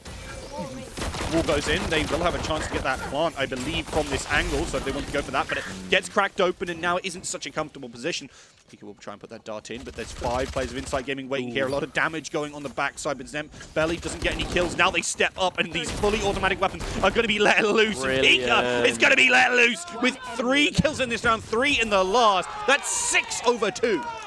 Yeah, Pika already finding so many kills. So much potential for that player, and 1 away from a Hunter's Fury. That's going to put Anguist in a difficult position, hands tied by the time we even get to the lockdown, but you're looking into the bonus round now with a window of opportunity here for next in line. Another big word on the lips of the casters across this week is that opportunity that they have. It's whether they seize the moment or not. In these third rounds, we've seen Insight are very strong. They've got a full set of rifles, and the same cannot be said for next in line. Same cannot be said indeed. They struggled in that round, kind of forced into that pigeonhole on the A site, and the wall was very effectively used. But now with those rifles, it's going to be a very different matter. They can break through it. They can really start to imprint themselves upon this map. Yeah, the HP on the wall, a completely different story when it's Classics versus Vandals. You've got to look at the toxic screen, the layers to which this defense is built upon. Jaco taking up a similar position to what Jaff would do on the opposite side. The Viper now introduced elsewhere, with the toxic screen being that view in towards a retake, but managing to hold things down in his own for the moment. Steps out through the cloud as Jaff, the man himself, claims back yellow, but won't sit atop the throne just yet. They've not found the royal result in this round just yet. It's a simple 1-for-1 trade, and I think in this situation that favors next in line quite a lot. Yeah, I think it does, especially when they're being this comfortable and able to get these kind of cheeky angles where they can kind of sit with these lesser weapons and still find a lot of value. They can force players on into them. Now, pile towards the B site means that it's just going to be one player that they're going to have that contact with, and that could be a real problem. Yeah, right now next in line, just need to use Rudy as a conduit for making this position work. The toxic screen going up means that he has to sit a lot more passive, wondering perhaps if Insight want to take a deeper form of control, and they'll go for it. Literally swings at the jugular and now can get the spike on planted. A lot more breathing room for them inside the site. Expansive is the control. They do sit back, but it doesn't really matter. It's a first obstacle from which next in line have to navigate first, and then you can look to worrying about where the rest of the players actually sit. Yeah. They've got to be able to try and push through that one, and it means that they're kind of pigeonholed in how they approach as well. This angle is going to be even easier to hold. But Pika is certainly a force to be reckoned with in this previous round, and in this one too. But Anguist certainly won't let this one slip. Pico trying to find a little bit more, but with 3 players to deal with, it's going to be easier said than done as they're finally taken off the board here. And I mean, really well played from Insight, and this is reminiscent of what we saw on the C site in the previous map. And I think that they've done a good job there as well, also setting the pace and what these BXX look like. For next in line, though, I think they can be fairly happy with how that round ended up transcending. Decent work being done by Jaco there to slow things down. Rudy from a compromised position. Pika showing us exactly what he's already proven in this tournament and carrying it through to the final stage. But this one is the kicker now. The Hunter's Fury has come online. What do you look to maybe do with that first ultimate in a group of many, and then also the weaponry that they now have? Both teams' economy not quite settled just yet. Not just yet, but Insight obviously able to dictate where those fights are going to go if they push forward and make something happen. But I like that Jaiko is so aggressively forward in yellow here. This could be a big chance for them to try and deny what Insight Gaming have really been doing in terms of this push onto the site. They've been using that wall to kind of split off a lot, but if there's still players waiting on their side of the wall, it might not go quite as well as they think. We saw Stokesy do this quite a few times in the lower final. Just push up towards Tube and take some information. Has the turret there for contact? And I mean, there's no real follow-up. You are forfeiting that position on the map if the interaction is made, and it is. Rudy peeks out, finds Anguist. That's going to be a big one. They still don't know about Stokesy's position, however, and they can look to make the most of it. Just holding on, cutting the rotates, but it might not even matter as the kills are found in sight. It is a trade, and now a 3 versus 3. Oh my god, I can't believe they actually found Stokesy here, but the Hunter's Fury has to get cancelled. No, has them actually to cover for it. Apologies there, and will be able to deny that plant for a little bit longer. But as you said, Stokesy's position so key in stopping there from being a quick response to that. I don't even know if the Owl drone cleared the corner there as well. It was perhaps looking for a deeper tag to then follow up with the Hunter's Fury, which doesn't get the kind of value we would have been looking to towards into this round. 2 versus 3. Pika was involved in one of these in the previous map that inspired the confidence to kick on forward. Still not enough there. Could it be this time around? We are yet to see. The players moving through, the wall up, and like you said, those Vandals bite through it like there's absolutely nothing in the way.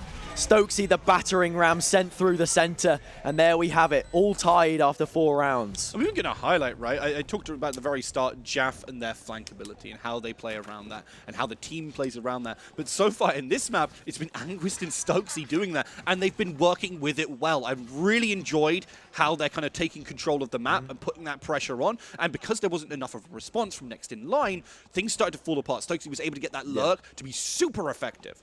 We also said how the economy wasn't under wraps, and now it's an eco for next in line. How do you try and make this one work? They had already churned out a couple in the previous, but every game is different.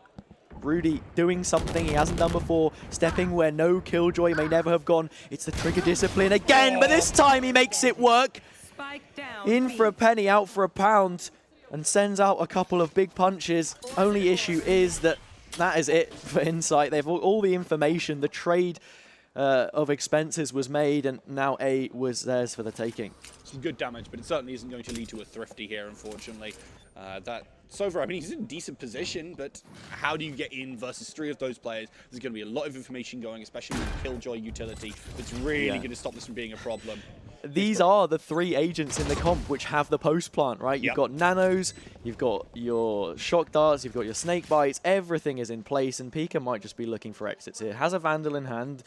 You expect them to buy up into the next round anyway. More than anything, it's damage, but even that doesn't equate into how things are going to pan out really too much for Insight, because they have begun to build that economy, and when you're playing on the attacking side, you're getting those spike plants, those extra cash injections. It's not something you have to worry about too much, but Anguist may need to be a little cautious here as he's moving in through spawn. Pika spots him out and should be killing him. Oh no, a proper heads in the hands moment. Let's hope that doesn't knock the confidence too much, because I do not want to watch that back. No, I really don't want to have to see that one again. That was brutal. Not able to save that rifle away. It's not the end of the world. Their team still will be able to buy on up. So in real terms, that's not that much of a problem. But as you said, the confidence might be a little affected, especially on a stage like this. These are those key moments, right, where you have to make sure that your head doesn't tip, that you keep your chin up and you can stay focused after a moment like that. As I said, right, inconsequential to the flow of how things are going anyway, purely based on the fact that we have seen next in line buy back through into this, so not a problem in terms of credits, but Zeko trying to cause a problem here by moving down mid. Even pops the dash while he's far away. Might be going for that repeak under, second guessing it, and eventually dipping back in for information. Ego looking for a chance to try and gain that space for their team again, heading towards yellow, making sure there's no one there this time, as they know there certainly could be. You see that the nano swarms are going to go on out. There is an alarm bot there as well, trying to deny that plant onto B, as you can see players getting ready to go for it if the lockdown comes on through. They trade them out, blow for blow, and there is a return from Rudy. The problem with Insight here is, what do you do? Respect the lockdown, freeze, cut, go back for the B re-hit. There's still utility there to stop the plant from happening. You've got no options whatsoever to make this A presence doable. Stokesy will try and fake it out, but try as they might, there is still a problem in the form of Rudy on the site. Yeah, there's still 1 to maybe 2 players around if the Viper decides to stick around, but no, they're making that move over, and that smoke pop in the mid is exactly what led them to this. We also saw Stokesy go for the shock towards default plant, so they thought the utility would maybe be gone. That's a lot of health off of Litchi. The decay back down even to a singular point of health. We'll get 30 of it back, but still perhaps not enough. Viper's Pit also drop means it's going to be even more problematic to try and make your way on into there.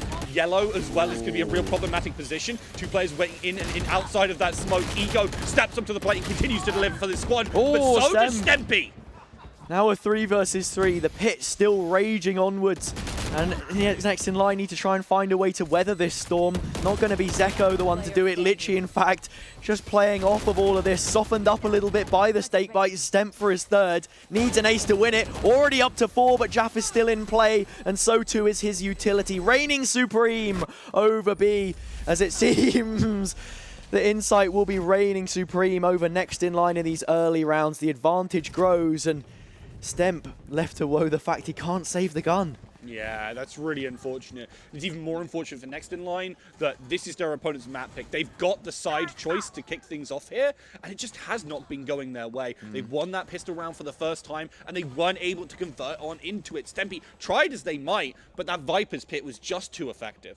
That it was, right? Really difficult to deal with when the Sova player isn't there with the Owl drone to sort of send it back through, get that ping, and I mean, even then, just so strong. The way that it's been adjusted as well requires that you sit inside it, right? There's no maneuverability around it anymore, but that just activates Litchi to be the one that goes and does the damage. Jaff sitting back and playing time. The util being tested yet again for next in line, but this time the weaponry to back it up is there from Insight, and they take those kills. Yeah, Insight are just really taking names right now. Next in line, really not able to contest this. We might see a couple of frags come on out with these Sheriffs, but for the most part, it's going to be almost nigh upon impossible to contest this in a way they really want to. He goes swings out wide, the wall gives the space, and with Stemp gone, it's just two left. Pika gets a high ground advantage to try and find something, but drops and whiffs everything, unfortunately, here. Can't land those shots like they want to. And I think this is just unfortunate. There's so many angles to contend with. Now Rudy 1v5. I mean, I don't even really need to say it. The round turns flawless. 5 left upstanding, 5 rounds now for Insight, and they're slowly churning away. I think we probably want to see the timeout, and there it is. Rudy's going to call it, make the executive decision to slow things down and mull things over. Zeko not hitting the same heights that he was on Haven, a big thing to note here, but has brought out that operator, and that will be a big help in how you want to play this defensive side. It will indeed, and I think they're trying to, redouble their efforts in how they approach this defense, because as you said, they've not been able to make good usage of a strong player like Zeko. We know they can deliver when they're in the right positions, but that requires the rest of the team to really make a decision around them and make the plays around them. And right now, it's been a lot of kind of every man for himself. Next in line, they want to play towards their options and their kind of utility, but it just hasn't ended up that way, unfortunately. Yeah, that it hasn't, as the timeout is just slowly about to conclude. We'll have to see what the setup looks like for them here.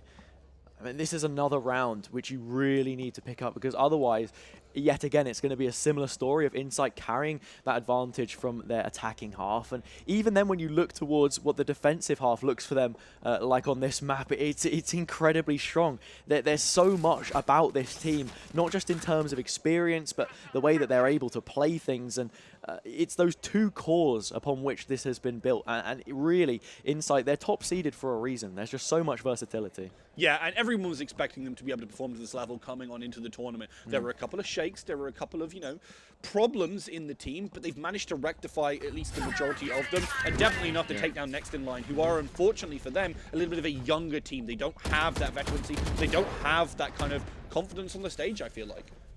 It looks to be that way right now. Zeko up on pipes, not getting caught out, and in fact, Ego from Rafters not in a position to try and put any additional pressure on right now, it seems.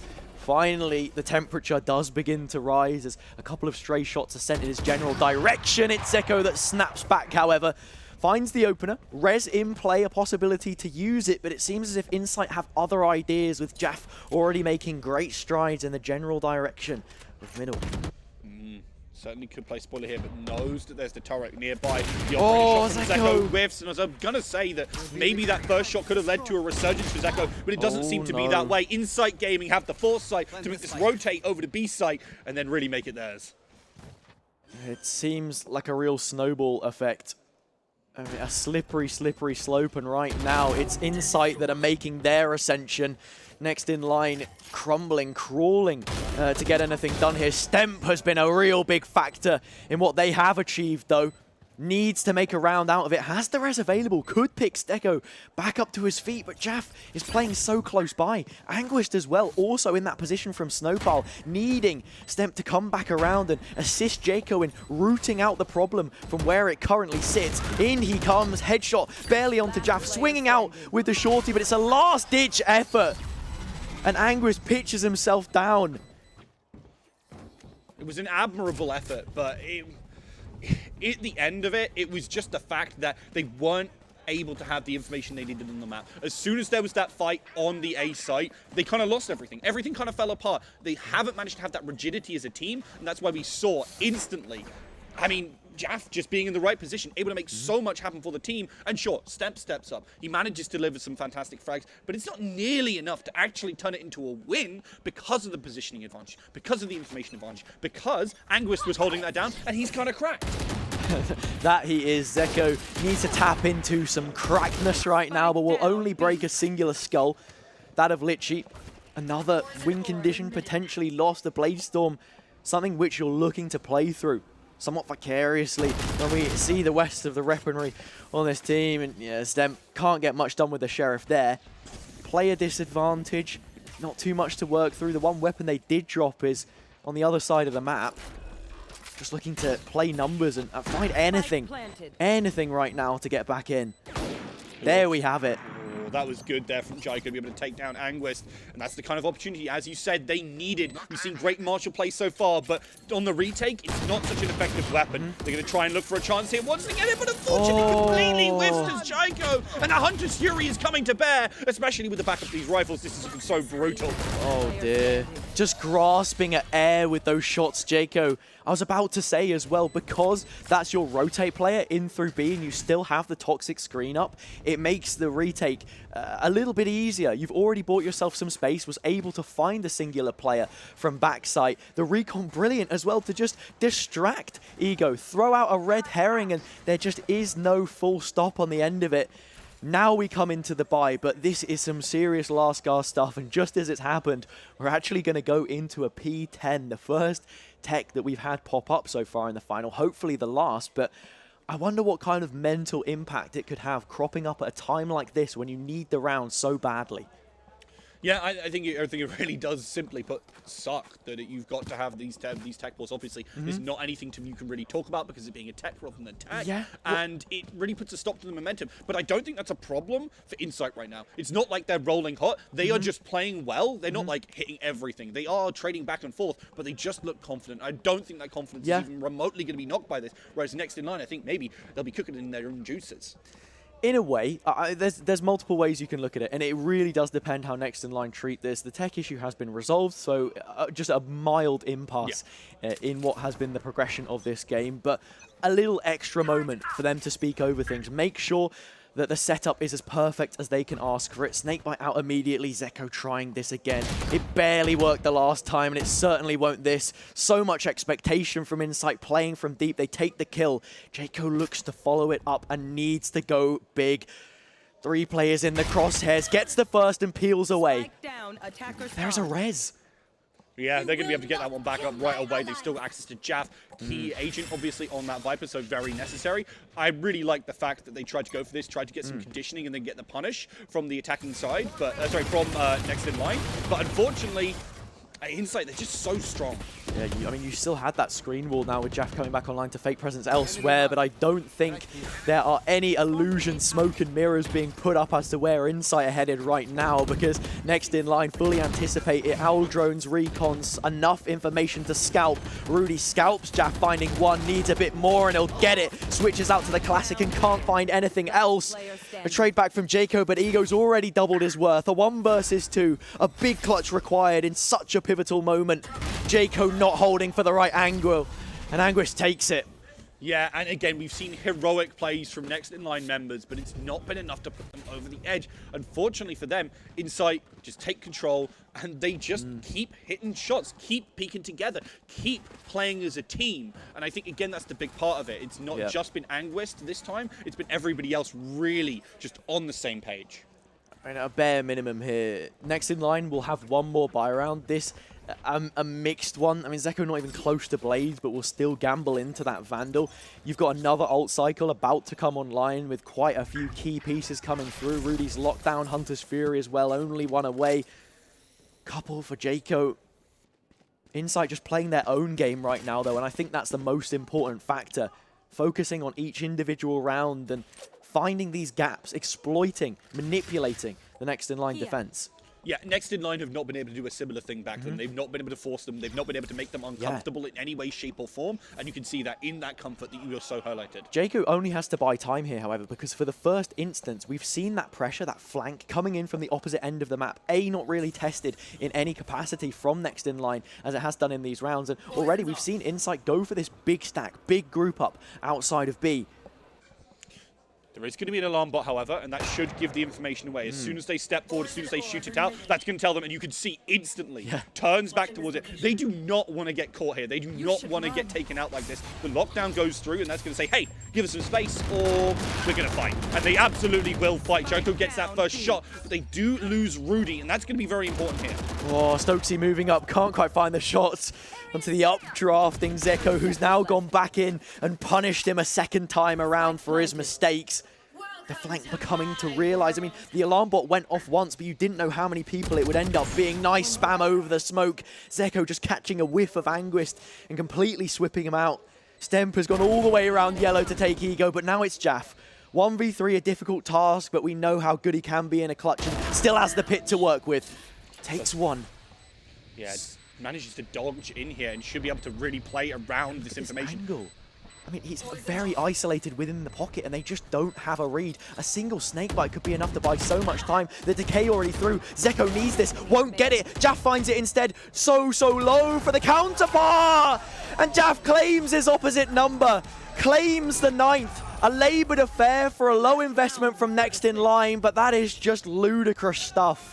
And again, every time it feels like Next in Line, they get close to the finish line, they're overtaken, they're pipped at the post. And Insight Gaming just looks so strong. It's literally that, right? Such minute moments that could really shift that equilibrium from one side to another. But Insight win all of the key factors that they need. We said Next in Line were due a pistol. They find that in the anti-eco, but it's been 9 rounds in a row, the response from Insight Gaming. Yeah, it's been, frankly, an inexorable tide of win after win after win and pressure. Even when they don't manage to find those initial picks, it seems like regardless, Insight just find a way.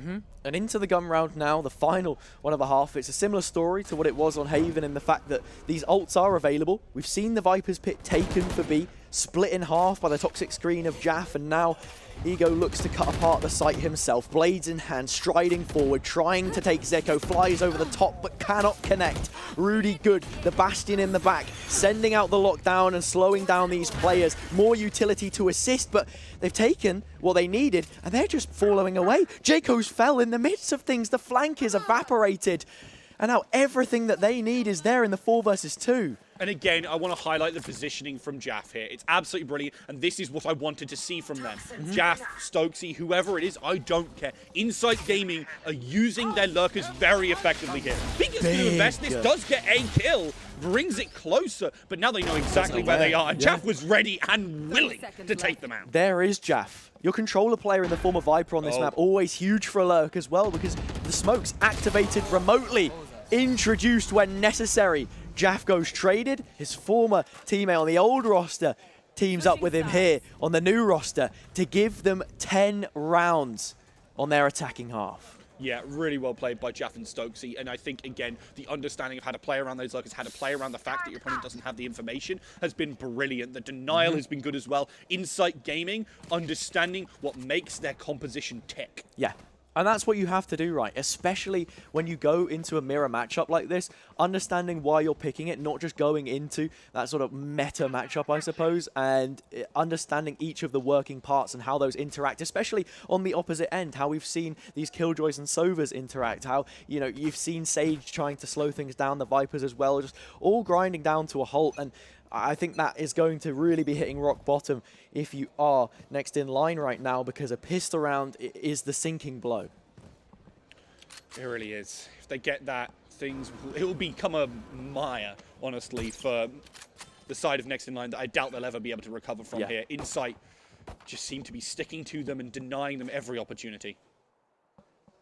Insight Gaming just looks so well drilled, looks so comfortable on the pool that they've worked with. We said before the veto favour them in many ways. The 2 best maps that they've played on, the first couple introduced to the pool, people questioned, you know, would it be a 2-0? Certainly seems that way right now.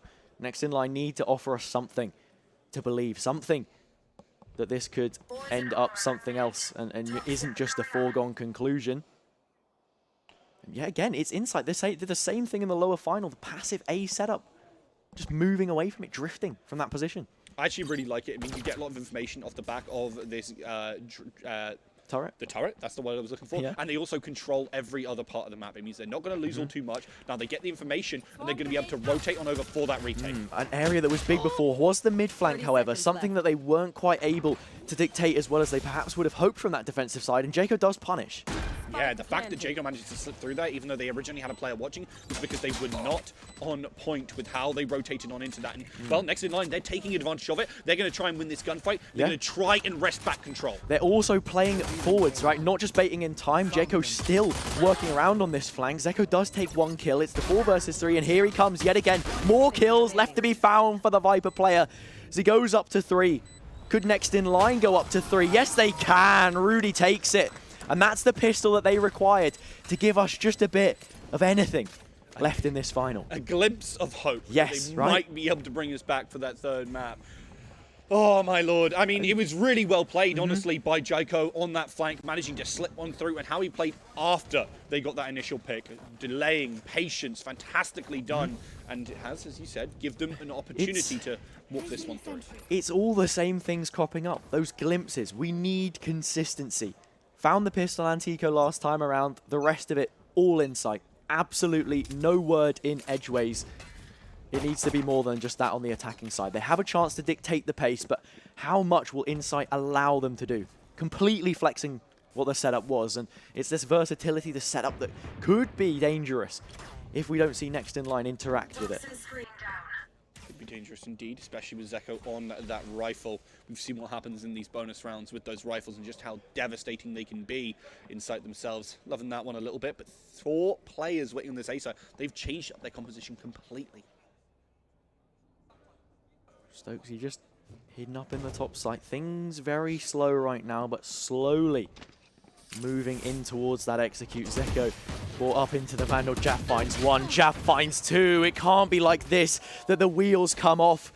Already staggering forwards as things are looking to be. Litchi finds 1 there, trades back and forth, and it's a 4 versus 1. Investment from Insight, minimal, but still finding a way to take every single round that they're in for. Man, oh man, they did not want to end it like this. Next in line, they bought up the rifles. They were like, we have to desperately win this, so let's take the power play, let's make it happen. The shots are going down range, but Rudy's taking more than they bargained for, but some good shots aren't enough to beat out Jaff with that Sheriff. They're looking mighty fine. That he is. Jaff on the Sheriff always, and there we have it. I mean, we've even got Anguis in chat there questioning if next in line were also on an eco, because the investment, it was literally just Sheriffs, right? I mean, maybe there was a rifle or something, but for the most part, it didn't look like it, right? Insight just wiped the floor with them, and now next in line into a half buy. I mean, Sheriff's half armor and a real half chance, a half-baked opportunity here, it feels, in their finals performance. How are they going to open this up again now on the backside? Next in line just seem to be completely out of the queue whatsoever. They don't seem to have a way to kind of push through except these flanks. That's why you're seeing them get tightened up. That's why you're seeing people looking at that mid so heavily for Insight Gaming. Stokesy testing the waters of mid a little bit. Didn't want to get punished how Jaco had done to them on previous rounds, especially not when the stakes sit at what they are. 1 more buy round for next in line if Insight don't take it, and here we have it. Another Viper player taking that kill. Turret down. No information for Kitchen. None at all. Stokesy will step up here, tries to get that spray. Yeah, Jaco gets that shot again. Good with the Sheriff. It seems like Sheriffs are coming up big for next in line. It's giving them a chance onto this B site. There's no one on this side of it. They are still trying to make sure there's not too much of a problem here. Going to send a player forward. 2 versus 5. And it's a difficult situation, but that health pool's fairly low. Maybe waiting for the healing orb to come back through. We've seen a few hand cannon haymakers already. Ego wanting to do some disrespect with a Vandal instead, but kept at bay by that wall. Literally the first point of contact, it seems to be, as the position is then taken up. A wall across to deny a few more angles. Slice the pie and find a way through. That's the first. some very low health members. I mean, they could clean this up very quickly, but with Ego being as low as they are, it's a bit of a problem for this team. They can't get as aggressive as they'd like, but they move forward anyway. That slow orb is going to make it very, very difficult here. Wants to land the shots, but Leechy is just pushing forward inexorably here, gets made and absolutely destroyed by Jaiko there. Huge round from Jaiko, and that will be a fourth for next in line. A mature performance on that round. Sitting back, not going too aggressive, pausing on the kitchen control, moving in for the kill and taking it in a decisive fashion. Very nicely done. And these teams seem to be going blow for blow when the investment is low, and I really can't ask for much more here for Insight. I mean, there are a couple of weapons there. Is it going to be the similar story again? We'll have to see how next in line choose to approach this. Them going to put that slow in, looking for a set play here onto this position. Players just forward of yellow here in green might be caught off guard, but Jaff is stepping forward, and they don't know a thing. That they do not. The slow orbs traded, and the one for Insights bought more space and time, and there we have it. Jaff wins out the Viper duel. Both of these players with big impact, but Jaiko now lost. And all of the rest of them funneled into an A exec. Nobody waits in the site itself, but you're not even going to reach it. Jaff denies it, takes away your feet before you can even look to get running. And it's yet another round where I said there wasn't much on the table, but they're looking to put it all in. I mean, there wasn't much on the table. They should not have been able to get away with that. With the alarm bot getting shot out, they knew exactly where these players were coming from, but it seems like they don't know. Dark goes in, Shaw trades 1-for-1 for Stokesy, and they're going to have to haul themselves over towards that B site, because that A site is not a happy place. They know what the mid play looks like. Stokesy usually anchoring there and then rotating in late towards A. They took the room, but then weren't fully set on it. Are looking to see if they can catch players in rotation. A res coming out, shots being fired, positioning gained, everything right now for Insight. All 5 players bearing on down to Boiler and melting these players up. Pika gets a couple, but it's still so much to do. Turns away when it counts most, and that is championship point for Insight Gaming. Missteps there from next in line, and Insight Gaming, they snuck into the backline, got the backstab, and from there it was a nice holdout, a nice last chance for next in line, but not enough. They're going to be able to buy up here, and they're looking for a hero play like we saw a little bit of in Haven, but they've got a lot longer to go. Yes, they do. I mean, it's their opponent's pick. You felt it to be that way. Both of these maps felt like a potential Insight pick when we really look at how it was in the playoffs. Yet to drop a map, but almost conceding in 2-0 fashion here, as many had perhaps alluded. A real big step up to be made, and it's just shy of the mark right now. This is much more reminiscent of that group stage. And you can see it's not even going to get any easier. Lockdown does come through here, which means they have something to play off the back of. That Viper's Pit being invested here, knowing that, no, you can't completely stop. The slow orb goes on through, but Jaff is not there, does not want to mess around with that one. Will step back in and keep it up. Viper's Pits get traded as well. Jaff still lingering in the smoke. It will deny vision at the very least. Anguis finds the first kill in what could be the final round. Here they go. Insight Gaming just cutting away. The kills coming through, and next in line may just have to join the queue. Wait a little bit longer before it is that they finally are able to turn the result, because Insight Gaming take it. First team in, last team out. And they are your EPIC38 Valorant Beacon winners. What a performance from Insight Gaming, really showing us what we expected to see coming on into this. A brilliant set of plays, and this squad really has come together. Really impressed by how they managed to leverage Jaff, especially in this final game, something we were looking for from this squad, and it just looks so good. Yeah, that they did. A well-oiled machine, and we'll have to see how this then begins to develop throughout the circuit. Only the first event, but so much already happening. Plenty of talking points to sort of bring in after this as well. I mean, fantastic, firstly, from next in line, making it this far in the tournament, getting those beacon points, like I said, about the merit already there. It's just a bit of a shame that they fall flat in that final moment. Yeah, I mean, they came up against some very strong competition, and it seems like Insight Gaming really had their number in the first game they played, and definitely in this game as well. The maps, as you said, were a real problem for them. I do think that while Haven looks good initially for them, Inside are very strong at it too. They know how to play around this, and the way they shut down a lot of these pushes on the defense in particular was very impressive, especially for Insight, who are normally more aggressively focused team. Yeah, that they were, and it's those trials and tribulations which they were able to work through, as well as a roster Insight, because like we said, the group stages was good, but then the lower bracket was something that they had to contend with from early on and just graft away at all of these matches. It's character building, however, and I think we've seen this roster now take a step up as a unit.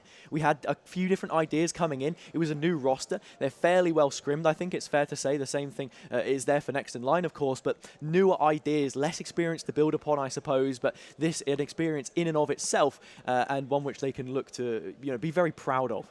Yeah, for sure. And thinking about the Beacon tournament, Beacon series going forward, getting second in a LAN here is absolutely fantastic for your point, and really will set you up for getting into that first A spot, getting into Div 1, which is definitely the aim for both of these teams. As it stands, they are in Div 1, right? This is the first and second place team in Beacon right now. Obviously, that's a landscape which is due to develop as well. I'm really curious to see what some more of that international competition, outside of the UK scene looks like, because while this is a LAN event, it's in many ways region locked to the UK to an extent. I think a lot of the teams around the tier 3 sort of Beacon circuit still do operate within this region as a whole. But I think it is important to note as well that there could be tougher tests coming up for Insight. In fact, there will be tougher tests coming up, because some of the other rosters in that LAN hall, I think, will be frustrated with how they perform this weekend, and definitely have a vengeance when we come back to that next event. Yeah, a lot of growth to be done by a lot of these pretty young rosters here in the UK and definitely abroad as well. Looking forward to more Next in Line as well. I think we talked about their growth as a team, and I'm definitely looking forward to more of that. But Insight, they've grown, and they've got a lot more to show as well, I do think, for this squad. We talked about them as a veteran group, but as a team, they have so much more to kind of improve upon. There's a lot of points where I wasn't so impressed with them over this tournament, and I think that shows that they still have a lot to do, and means that they can be that much better. Yeah, I mean, we are still in the spring season right now.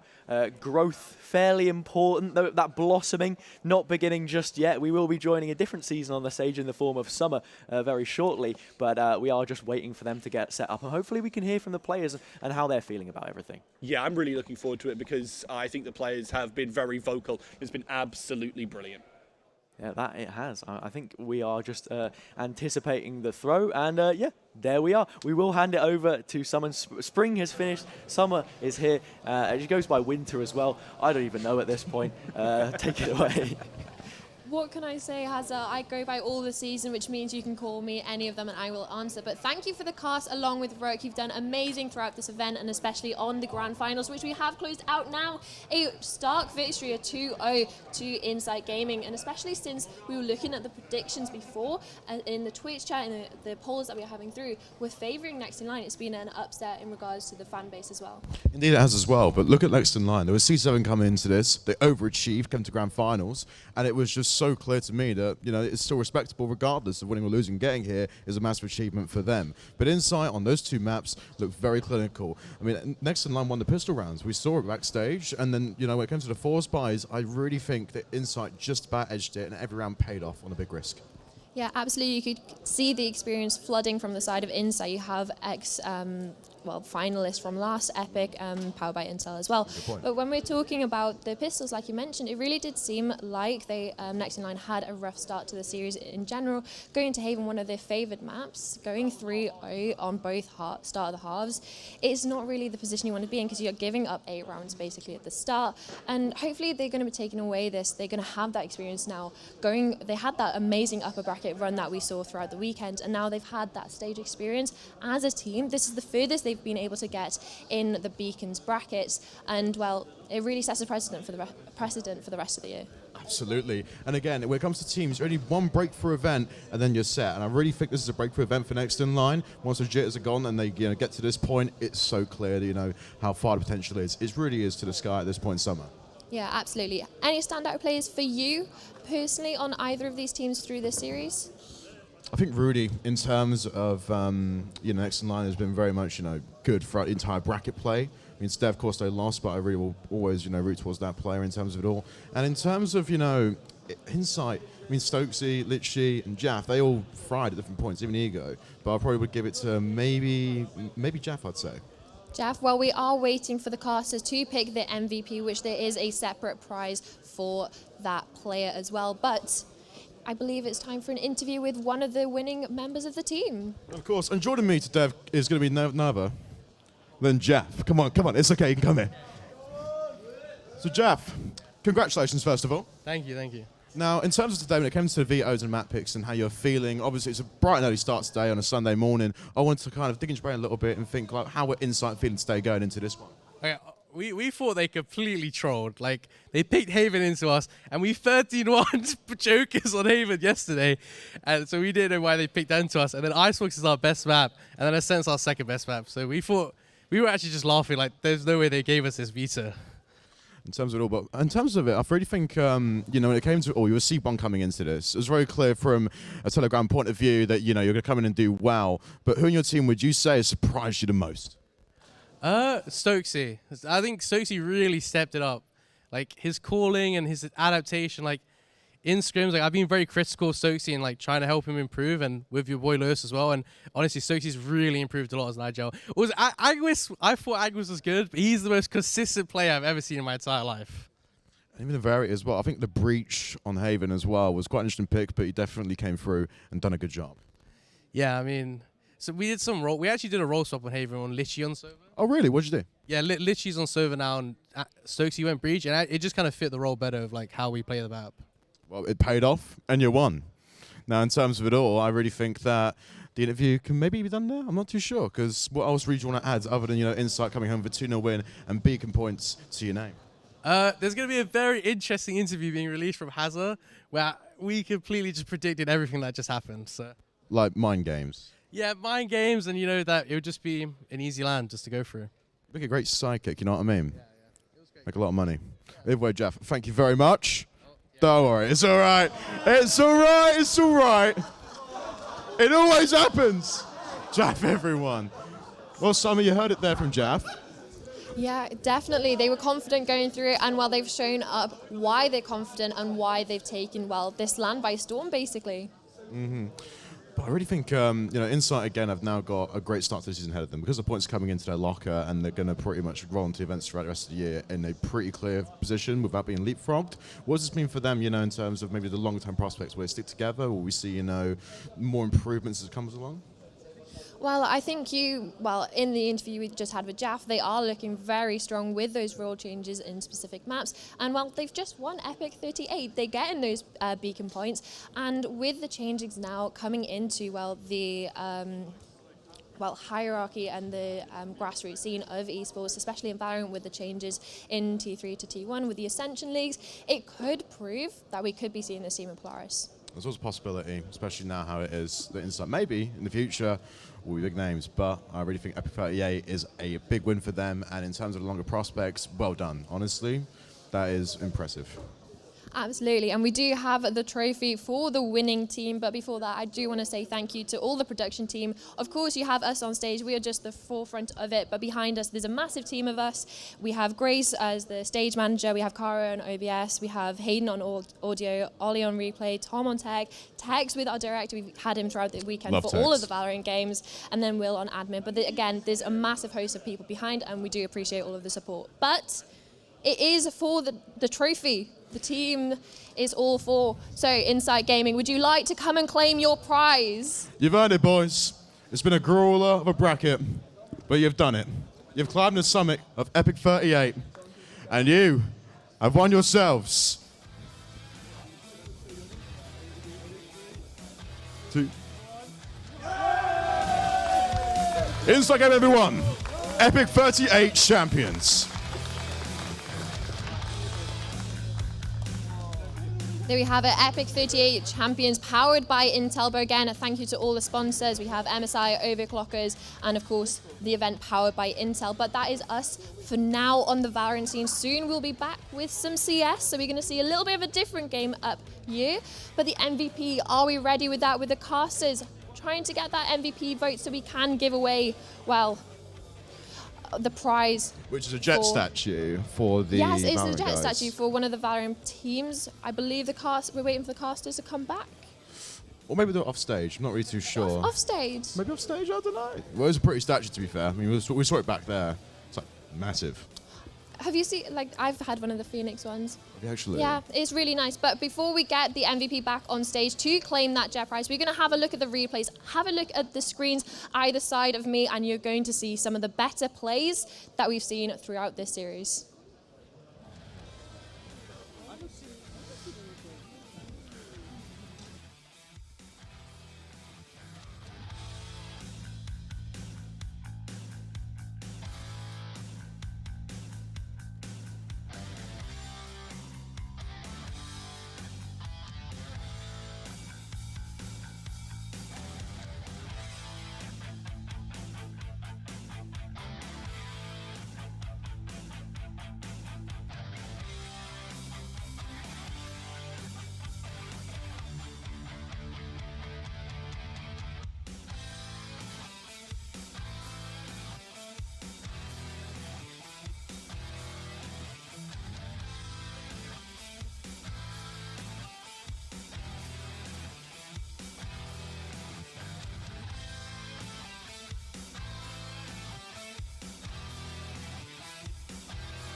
so who's that?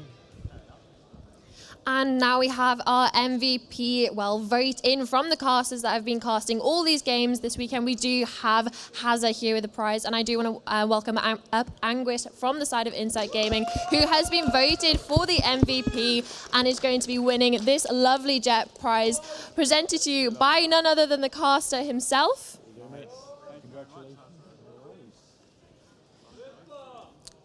Any words?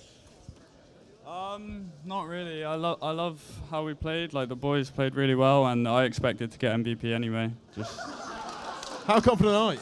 very, very confident in my own ability. Like, I expected it. Fair enough. Well, we love a confident player, and especially you've proven yourself over all the games in group stages, in playoffs, and now in the grand finals on the stage. Second time coming, and now, well, you've proven on the second time here you are the best, one of the better players here. But thank you so far on the event, and hope to see you at the next one. Thank you very much. Well, there we have it. We have our MVPs. We have our winners. That is Valorant at EPIC38, powered by Intel, done and dusted. Well, so honestly, an absolute gruel, but at the same time, very exciting to watch. You have to say, Inside did deserve that win. And next in line as well, Constellation achieving second is still, you know, very much an impressive feat. But I think overall it ran extremely well. And big thank you to everyone backstage, our sponsors, and honestly, well done. And that is it. You'll be seeing us back here at around 1 p.m. for the CSGO, the kickoff, one of the bigger tournaments of this LAN event. But that's it from us for now. Hope you have a nice lunch. Take care.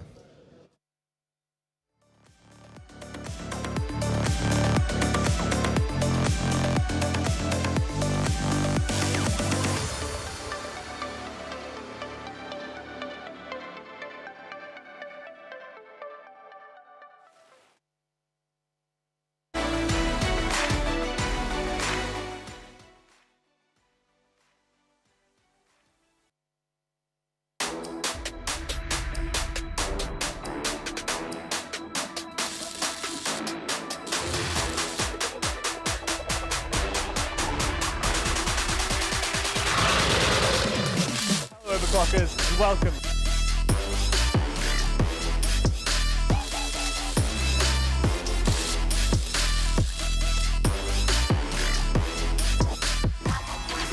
Oh, screw this. Where's EPIC when you need him?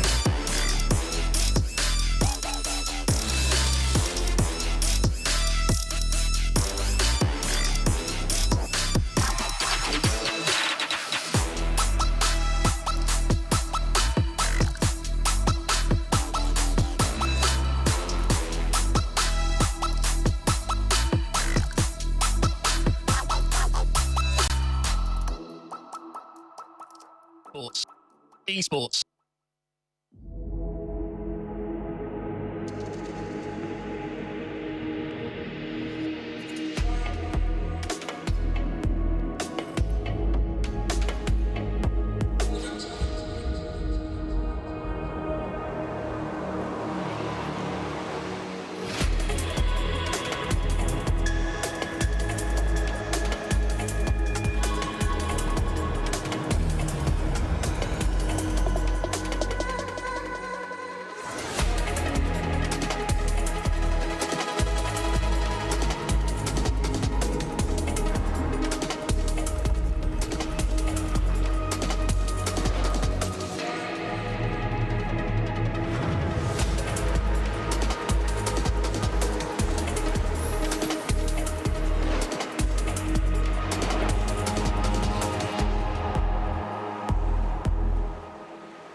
Esports.